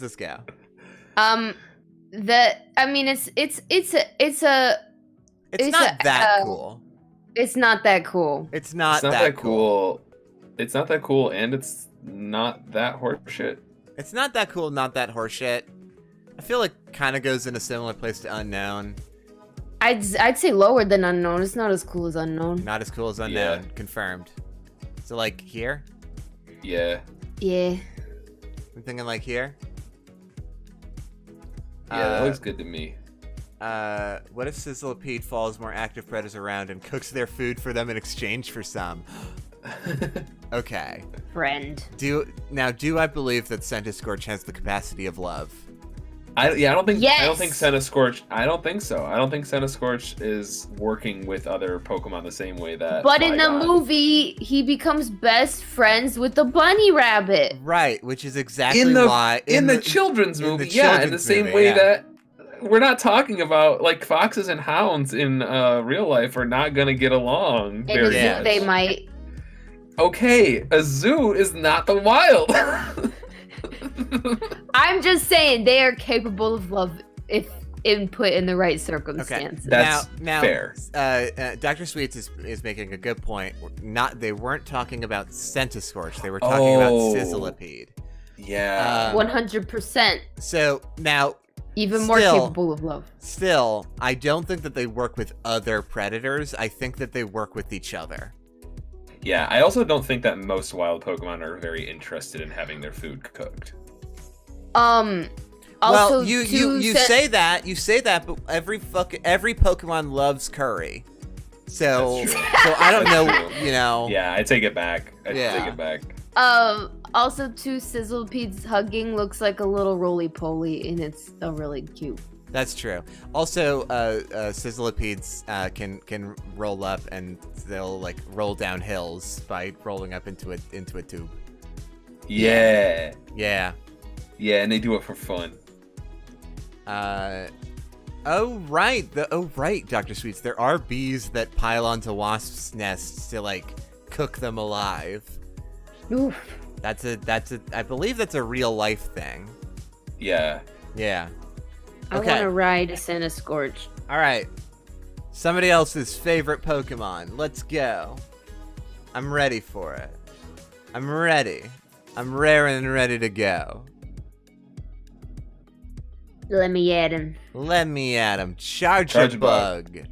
Okay. Charjabug is Wickerbotter's favorite. First one that I'm seeing is Charjabug. Let's go. Charjabug. I charge a bug on my credit card. Charjabug. Yo, my Charjabug. bug's on low battery. Charjabug. I think I gotta charge Looks a bug. like a little bus. Is a beautiful, cute little creature. I love Charjabug. It Charge- has a Charjabug mouth. Charjabug is a perfect little bus. is a perfect little buzz. Charjabug, how does Charjabug exist? Charjabug eats USBs. Charjabug looks like it was made in a factory. It was. In the Love Factory. Yeah, So that's Invader Zim. we got to look at Grubbin. That's Gur. Previous department. Wait, that evolves into that? Yeah, which evolves Wow. into Vikavolt. Yeah, Grubbin evolves into Gur. Whoa, what the fuck is that thing? It's Vikavolt. It's a What the fuck? You It's can a- tell because of the V. it's an electric beetle. It's very That cool. has some chompers. But we're looking at Charjabug. Yeah. Look at this. Look at Look at the red one. Beep, This beep. is a Minecraft Pokemon. It kind of is. You can see it opening its mouth. That's just a fucking bus. I think that Charjabug is not in this evolution tree. I think that's a misconception. I think the Dex is wrong. Okay. Charjabug is just a bus. I think it goes from Grubbin straight to Vikavolt. Okay. Now. Okay. I think Charjabug is a toy. Yeah, it's a prank. Now hold on. Hold on. How do you explain in the games when your Grubbin evolves into Charjabug? And then after Somebody that pranked into you. Vikavolt? Yeah, it's a prank mostly, I think. What That's You know how there's always front a of big the bus, flash? the front of the bus, the lights of the bus. Those are Grubbin's fucking pincers. It's a really good prank. I don't know. I'm sure I could spin up a reason, but I'll let this one go. I'll let that go. Okay. I want you to be right. Here's the problem: is I want you to be right. I just need a reason. It's like, well, we talked about how evolution doesn't happen in the wild very often, if at all. Yeah. We're talking about right now Grubbin evolving in the care of a trainer. Sure. So, if we say that Charjabug was invented in a factory to be a battery, you know, like this is a battery Pokemon, and it was invented as a pet / household item, and it's cute. Maybe it like runs around your floor and it eats trash because it's a Roomba, and then it turns that trash into energy. Yada yada yada yada. Something along those lines. Okay. Now, we add that little thing that we've just made up to something to do with Pokemon being digitized into Pokeballs, because we haven't talked about that at all, which is a whole thing for me. But Pokemon are data? ? We can say that like maybe the way that they made Charjabug was with Grubbin originally. Okay. And by using Grubbin and the Pokeball code. I'm sorry. So what you're telling me is that the scientists, yes, Team Science, the Science Patrol from fucking Ultraman, took Grubbin, the bug Pokemon Grubbin, and turned that into a not Pokemon battery / Roomba. Correct. Yeah. If you enter the code, then the Pokemon ATM just is like, oh, okay, let me 3D print this thing for you. They altered Grubbin's DNA by adding computer code. So what you're saying? So if I can re-clarify as well. So what you're saying is that when a Grubbin enters a Pokeball, its DNA is changed because in every Pokeball is the program that changes Grubbin into Charjabug. Correct. It's a fucked up prank. Yeah, it's a fucked up prank. That's what I'm saying. That's you know what? Yeah, I'm gonna double down. That's what I'm saying. I'm saying that Charjabug was invented and has permanently altered the way that Grubbins caught by trainers evolve. Grubbins can evolve into Vikavolt on their own, potentially in the wild. I am gonna say it's a defect. It's a Pokeball defect. It's not a prank. Yeah, it's not a feature. It's not a feature. It's an accident.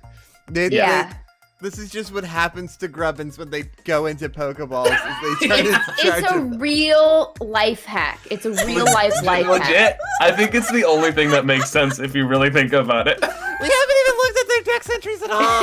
Charjabug is a GMO Pokemon.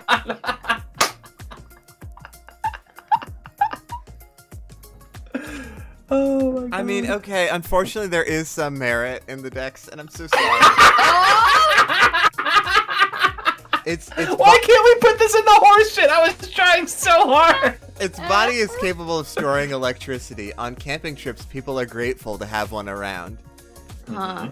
Weird how this Pokemon's so useful. Take it camping with you. Oh my god, I just like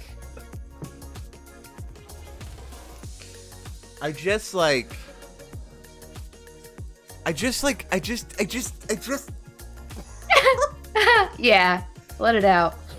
You know what? I can't even look at the decks. It's just fine. Fine, You know you what? win. Just for my graphic design brain, can you put it in that big ass blank empty space? Can you just put it there, please? It is more canonical than Ekans. Thank you. Oh, thank you. Oh, yes. Oh, finally. I just want you Balance. I just want you to know that I hate this. Yeah. I just want like it's okay. This is a collaborative effort. Like this, you know, it's on my channel, but like this is the work of all three of us, and you know, we all work together on this. And sometimes I just need to shut up and let you just go. what does chat think of this? Yeah. theory? Hey chat. What do you think Who loves of this? me? What do you think? It is more canonical than Ekans and It Bruxish. is so funny that this isn't absolute horseshit. It's so funny. Listen, Ekans was a stowaway on the human ship that came from space, and Bruxish is the result of a creepypasta based on a kid's TV show. Charjabug is at least still a Pokemon, and does store electricity, as stated in the decks. So. But it only turns into Charjabug by accident. I love it. Weirder things happen in the canon of Pokemon. Probably that's not true, actually. So. I mean, following all this cool, crazy ass shit that happens in the game with glitches, it's pretty realistic. With glitches. This isn't. Well, that's not. Jupiter. Well, we're basing it off of the fact that Pokemon can be digitized, and so there can technically be glitches with them. Do we want to try to end the stream with Missing No? Oh, yes! Now, this is an interesting point, because we have 15 minutes left on this stream. We have 15 minutes left, and unfortunately, Missing No is not in this collection, and I can't add It's missing. It's missing. Huh. What's that one fake Pokemon that's made of body parts? Oh, Type Null? Type Null and Sylvani? Yeah, we could maybe use that as a placeholder. Yeah, maybe. What? Can I do a request? Can I have a request instead? Yeah, what do you want? I want to talk about this fucking penguin with an ice cube on Yes, his head. please. I'm so glad that you clicked that one. I'm so glad. Thank you, please. I saw that. I'm like, what the fuck is that? We need to talk about that. Hell yeah. Look. Okay. Who is she? I need everyone to be thinking about what our actual final Pokemon will be for this stream, but I want to talk about this Minecraft penguin. This is our comic relief. This is how we. This is the calm before the storm. This is how we heal. Weirdly shaped, very similar to Charjabug. I wonder if there's a similar. I don't even know what it's called. Penguin Ice Head Pokemon. Ice Q? It's SQ. Here we go. Now, first what off... What the fuck? Wait, what? So what is that? It has its ice face, and then when the ice melts, it has its real face. Aww. Yeah. I didn't know that. Oh my god, that is so cute. What the fuck? Yeah, this Pokemon, I barely know about it. It's in Gen 8. It's like one of the ones that's like hard to find. But it's one of my favorites just by looking at it. I mean, look at it. Yeah. Now her first appearance was actually in Super Mario 64 when she was looking for her child. Now, why is the shiny not on here? That's because I want to. There isn't one. Somebody was saying that it's a pink shiny. The shiny is a popsicle. Yeah. It is a popsicle. Yeah. Here we go. Yes. Yeah. This is quality content. That's some real shit. That's some real shit right there. Gay rights. Honestly, gay rights. Honestly, if I could be honest for a moment, gay rights. Okay, so immediately, what are our thoughts on this Pokemon?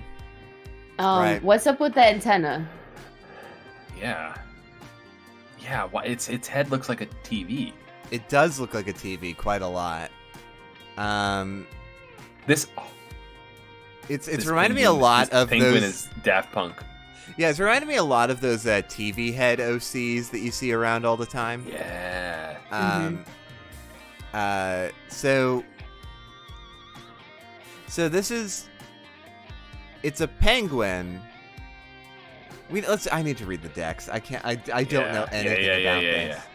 Yeah, let's get some decks. It drifted in on the flow of ocean waters from a frigid place.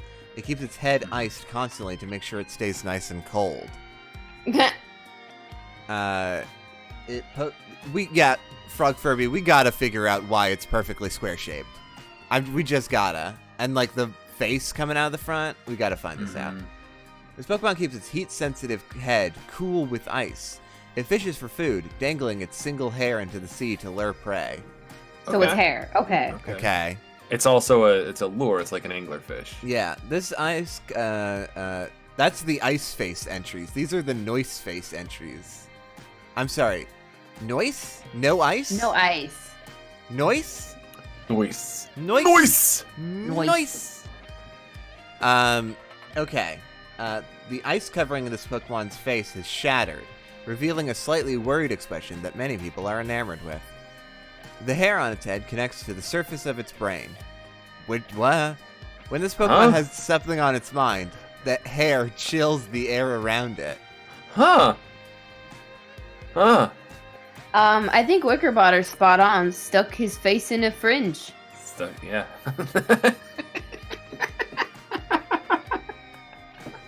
Okay. My actual theory is sort of based on that, actually. Okay. So, I want to say that these penguins are hardy workers, and the way that birds often do, they make like little molds of what their head shape they want their head shape to be. Yeah. And similar to what we were saying about Doublade, that it can the Pokedex only represents it as being one type of sword, but in actuality it can be any type of sword. With Eskew, I think it's also true that it shows the Pokemon the games show it in this form with the cube shape, but I think depending on an individual Eskew's personality, it might change the shape of its head a little bit. I like that. Might come up with a different design.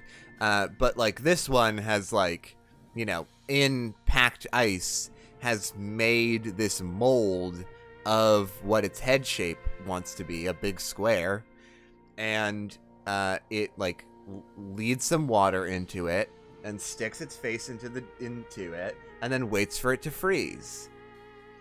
I like that a lot. It doesn't even have to wait that long because it is able of generating cold air. Right. It can around its head. Right. So it can generate cold air around its head using its little antenna on its head. When it has something on its mind. Right. So, okay, here's my other thought about this. This Pokemon normally isn't thinking about anything. Mm-hmm. This Pokemon has no thoughts in its head. No thoughts, head empty. Yeah, absolutely. No thoughts. And wait. When the Pokemon is in its noise form, it is... Noise. It is so...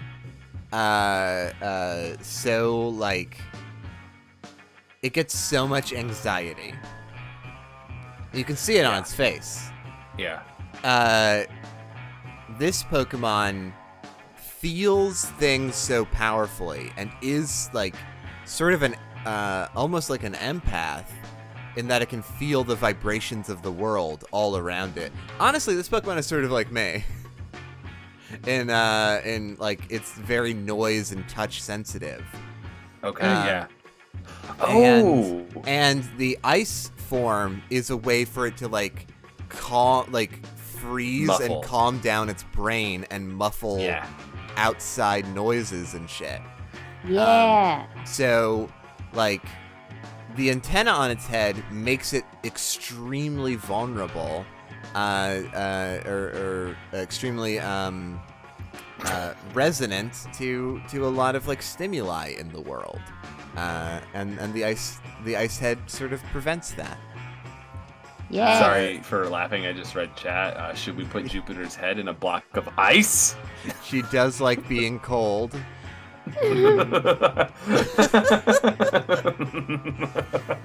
Oh God. Also, I do want to point out. It says it drifted on the flow of ocean waters from a frigid place. Yeah. So I think that this Pokemon, like, mostly exists, like, in the Arctic or whatever, but some of them, like, fell into the ocean and then ended up getting caught in the current and drifted into Galar. Yeah. But the thing is so weird at first glance that I was like, for sure it's a dream Pokemon, but I really do think this is a evolutionary thing. Yeah. Like, in the same way that, like, Birds of Paradise, you know, make, like, big, like, you know, displays and nests and shit, or, like, you know, like how bugs can learn how to make doors or whatever. Like, it's a extraordinary but biological function. I like that a lot, actually. Yeah, I like it too. Yeah, I like her. Where's I think it's pretty cool. I think it's on the cool side. You think it's on the cool side? Yeah. Is it just because it's a nice Pokemon? The temperature. I just want to ask. No, I like it was after I realized, but no, mostly because I think we put a lot of work into it, and I think a lot of it makes sense and is cool and fits. Sure. Yeah. I don't think it's super cool. I just think it's on the cool side. I also I actually kind of like it, like, right there. Like, okay. Like, I don't know. I don't feel like it's very canon. No, but it's not like still pretty cool. It's not complete horseshit, but it is. Yeah. It is It's on the possible. side of horseshit. Yeah. Yeah, I think it is on the side of horseshit. Because, like, in terms of what's actually canon, there's, like, barely anything there. Yeah. You know, we're doing a lot. Like, basically everything that we say about this Pokemon is, like, extrapolating. Uh-huh. Are we allowed to talk about thick butt Pikachu? What the fuck do you mean? In the where? In the where? Oh, do you mean Amy's little avatar? Yeah, you can talk about thick butt Pikachu. It's me. That's all there is to say. Yeah, that's Amy. That's Amy right there. That's an Amy. That's what happens when you're at work and you can't give Jupiter an image to use. I go on your Twitter and find the first funny image. Yeah. Okay. I can't believe that no one has mentioned Pikachu up to this point. Pikachu. Like, I'm so surprised. Like, honestly, like, I guess respect to all of y'all for your restraint, but also I'm really surprised that it's there because it's funny. It's there because it's funny. Also, it isn't very surprising knowing me. Like, it could just be, oh yeah, that's Amy, I guess. That's for sure, Amy. Oh, goodness. Okay, all right. We have one more Pokemon that we can do. This is our last Pokemon. Last Mon. This is our last Mon. Are we going to do a part 3? Maybe. I don't know. There's so many Pokemon. It's forever tonight. Yeah, it's forever tonight. This is a lot of fun. This is a lot of fun. It is so much fun. I don't know right now whether or not we should do another. I'm not sure. Why are so many people saying Voltorb? Voltorb. Why are at least 2 people saying Voltorb? I think Voltorb was the interest was happening about Voltorb when I was going on my tirade about Charjabug. Oh, and Unknown. We talked about it. No, wait, no, that was Magnemite. Okay, well, I guess we're talking about Voltorb. I guess Voltorb. I guess the last Pokemon we're talking about today is Voltorb. I guess the last Pokemon. I guess the last Pokemon of this, of this stream, maybe of this series, Awesome. is gonna be Voltorb. Fucking Volt. I guess this is the way of the chat saying, lobbying to say, no, we want another one because we know we can't end on Voltorb. All right, well, no, we're doing Voltorb. Voltorb is it. Voltorb's here now. Voltorb's here. Here's the thing. Voltorb is here, and let me tell you a secret. I can't get Voltorb off of this. No matter what I do, it's on there. Once a Pokemon is on here, it's on there. So like this Voltorb is here. We're talking about Voltorb. Voltorb's in. Okay, what about the guy who's the opposite of Voltorb? Who's that guy? Electrode. Electrode is unimportant. Yeah, Electrode is the evolved form of Voltorb. We'll sort of get into that. Okay. All right. So I do like that we did do 2 squares and now we're doing a circle. This yeah. is good for me. Oh yeah, that's a good point. So first off, this is like the immediate thing we need to address is the fact that they look like Pokeballs. The second thing we need to address from Dr. Sweets. Camouflage. The second thing we need to address from Dr. Sweets is how do we keep mistaking them for Pokeballs when they're more beach ball sized? Let's go into the science factory and find out. Welcome to Mythbusters. Let's take it to the decks. What's their size? What's the size? I think maybe they shrink when they're inactive or to hide as Pokeballs. They're 1 foot, about 1 foot tall. They are manufactured, right? Like these are created Pokemons. Maybe. Oh, yeah, these are not bio. I mean, we gotta cut one open to find out. The inside of a Voltorb looks like an everlasting gobstopper. This Voltorb looks very sweet. Yeah. Imagining the line as a smile is funny. This Voltorb is just gentle. Yeah. This Voltorb is That's just a in the gardener garden. Voltorb. Yeah. Wait, is that James? No. No. No, it's not. Wait, read the dex entries. One of them says, "One time, a criminal was whisked away by a Voltorb, never seen from again." No.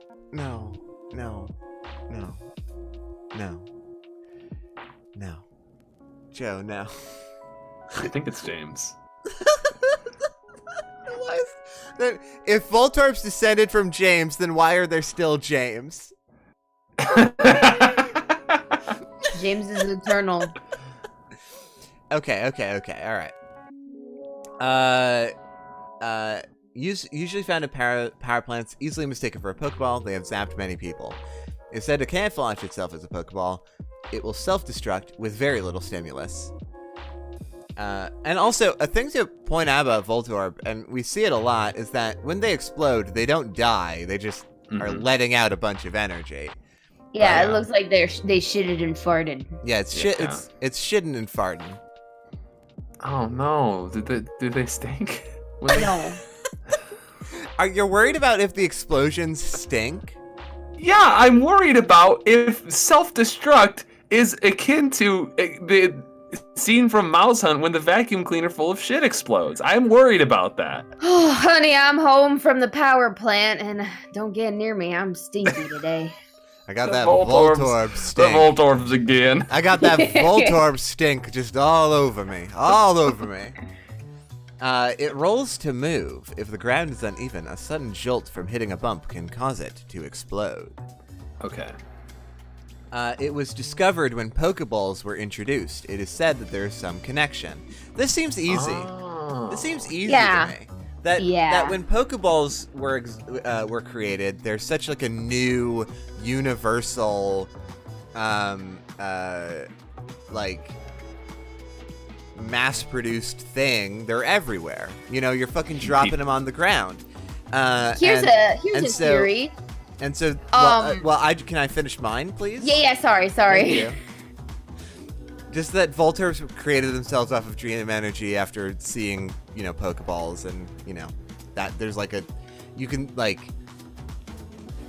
I don't know. It's just like it seems easy to me that like Voltorbs just created themselves based off of like Pokeballs already existing as like a way of that, a way of that like manifesting in the real world. Like I don't know why necessarily, but I think that like the how is easy. Yeah. Do you think it has anything to do with people being afraid of this new technology and being like, oh, it'll explode? Like maybe. But what, Amy? What was your theory? Amy.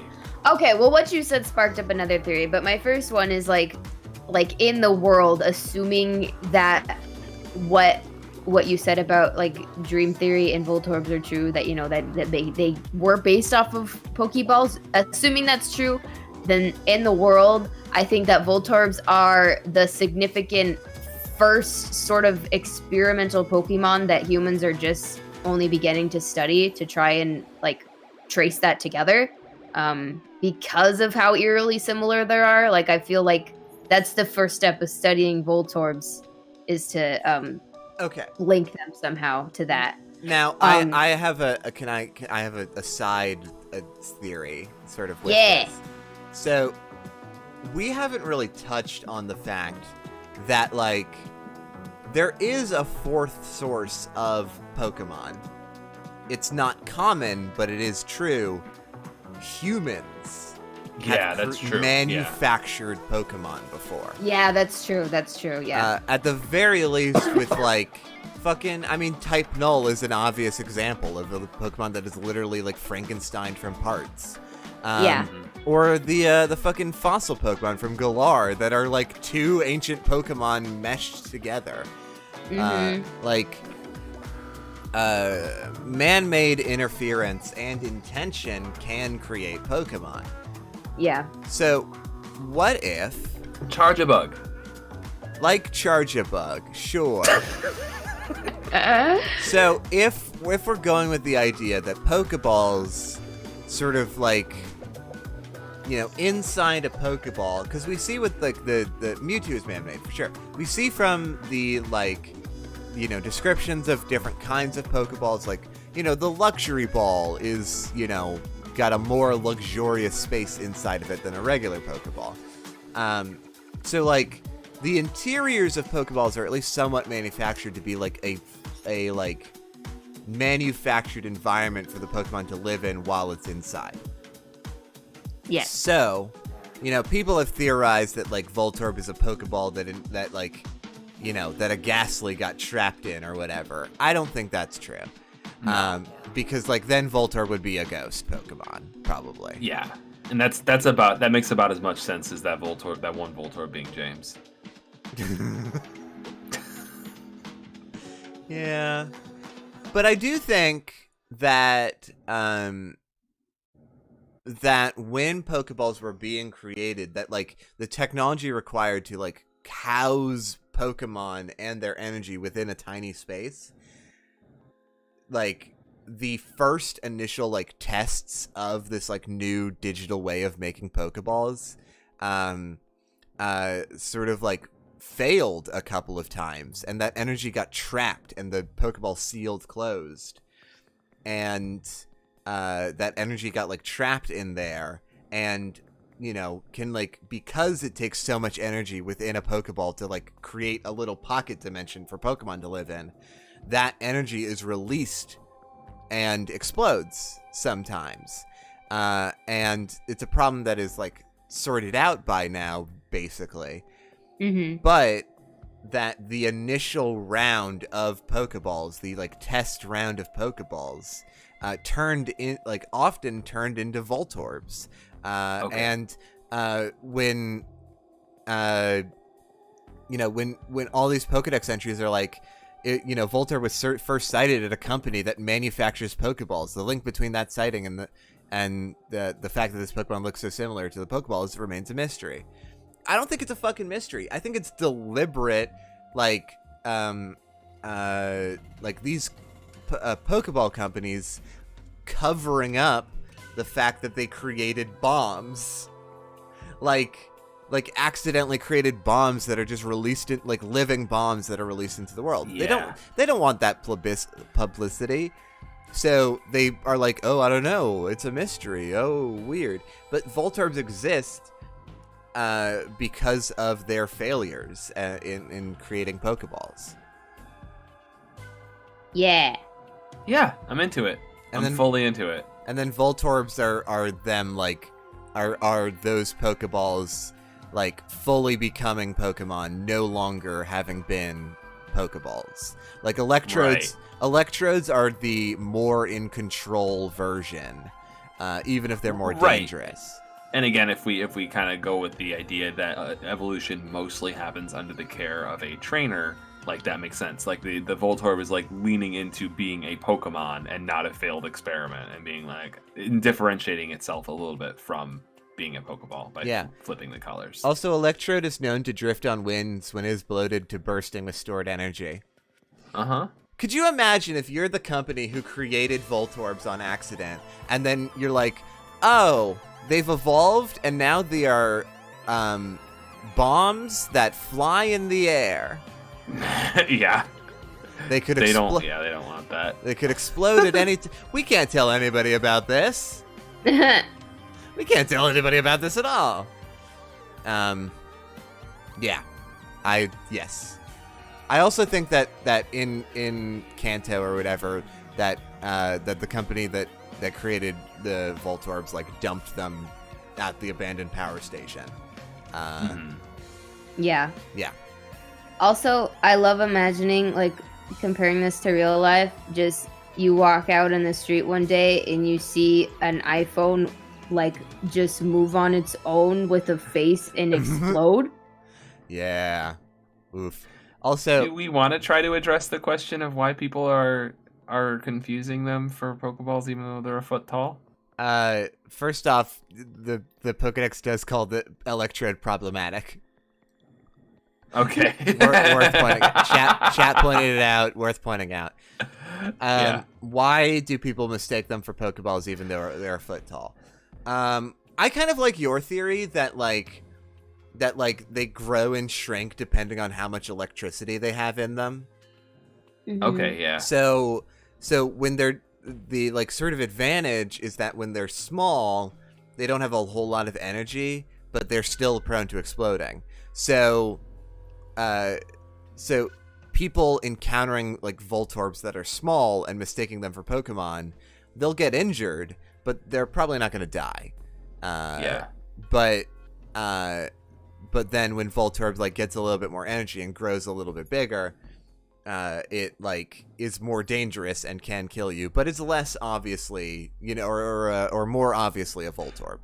Also, if somebody doesn't know any better, which I think is all entirely possible, if they don't have the dex entry for it yet, and they see a giant Pokeball in this world where they're carrying around Pokeballs, and they're like, what the fuck is that? What's in there? And then approach it like, oh shit, that's a Pokemon and it exploded. Yeah, absolutely.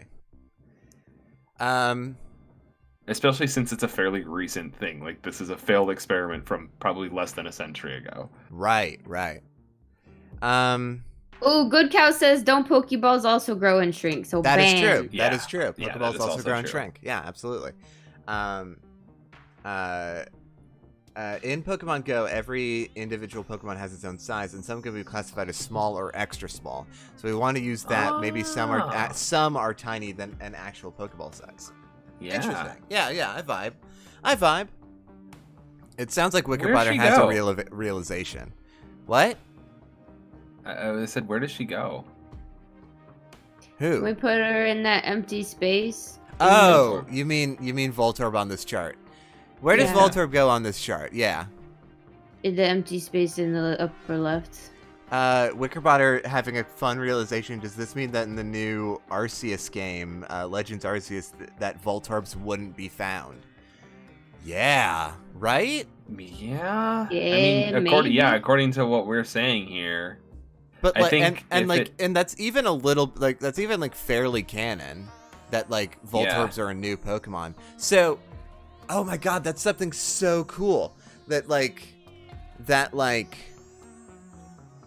in Legends Arceus we could see Pokemon that don't exist yet. Or like Yeah. Because like Yeah. Oh, definitely. Okay, I don't know if we're gonna do another stream of this or not, but when that game comes out, I would really love to compare their decks with our theories. Oh yeah. Mhm. That would be awesome. Yes.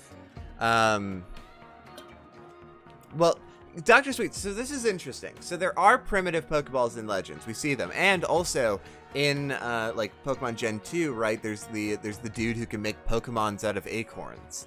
So Pokeballs in some form have existed for a long time. Mm-hmm. But I feel like that is different because that is handmade Pokeballs. Yeah, these are factory-made, mass-produced Pokeballs that turn into Voltorb. Right. And like, although I'd love to see an Acorn Voltorb. Are you kidding me? Would love to see an Acorn Voltorb. I don't know. It's I mean, we could have a whole other conversation about how ancient Pokeballs work, but that's for another time. Where does Voltorb go on this scale? You had it. You had it in the right spot. You think it's right there? To the left some more. Yeah. You think there? Yeah. Has the Maybe same not eyes as cool. Has the same eyes as Gengar. Yeah. Oh shit. Gengar's James. I God hate you. damn it. Jesus Christ. Okay, I'm happy with that. So I guess the question that I have for y'all in chat are, you know, obviously we'll make our decision on our own, but would you want to see a third stream of this? I just want to gauge opinion. If you want to see a third stream. I mean, this graph is starting to get a little crowded, but we could make a second one. We could make we could make a second. We could, like, you know, close this chapter and then and save the image. Mm-hmm. I'm not ready to do that. This is my new understanding of the Pokemon universe. Look, all of this, whether it's on the left or the right side of this graph, I believe all of this. Hey, I've just really quickly saved the image. We have it. Cool. I'm gonna make that my desktop background. Oh. Okay. So I want to go ahead and say that everyone in chat says yes, that we should do a third one. Absolutely. All right. Well, we'll think on it. Yeah. I'm down to do a third one. I'm down. I'm down to do a third one. Just not anytime soon. Not next week. Not next week. No, I'll be driving to Michigan. Oh, right, because y'all are going to be moving, so it can't even be for a while. Yeah. But okay, I hear you. We will do a third stream eventually. Yeah, I would very much like to. If by the time life allows it, we haven't lost steam on it, like, then yeah, let's pick it right back up. Hell yeah. Hell yeah.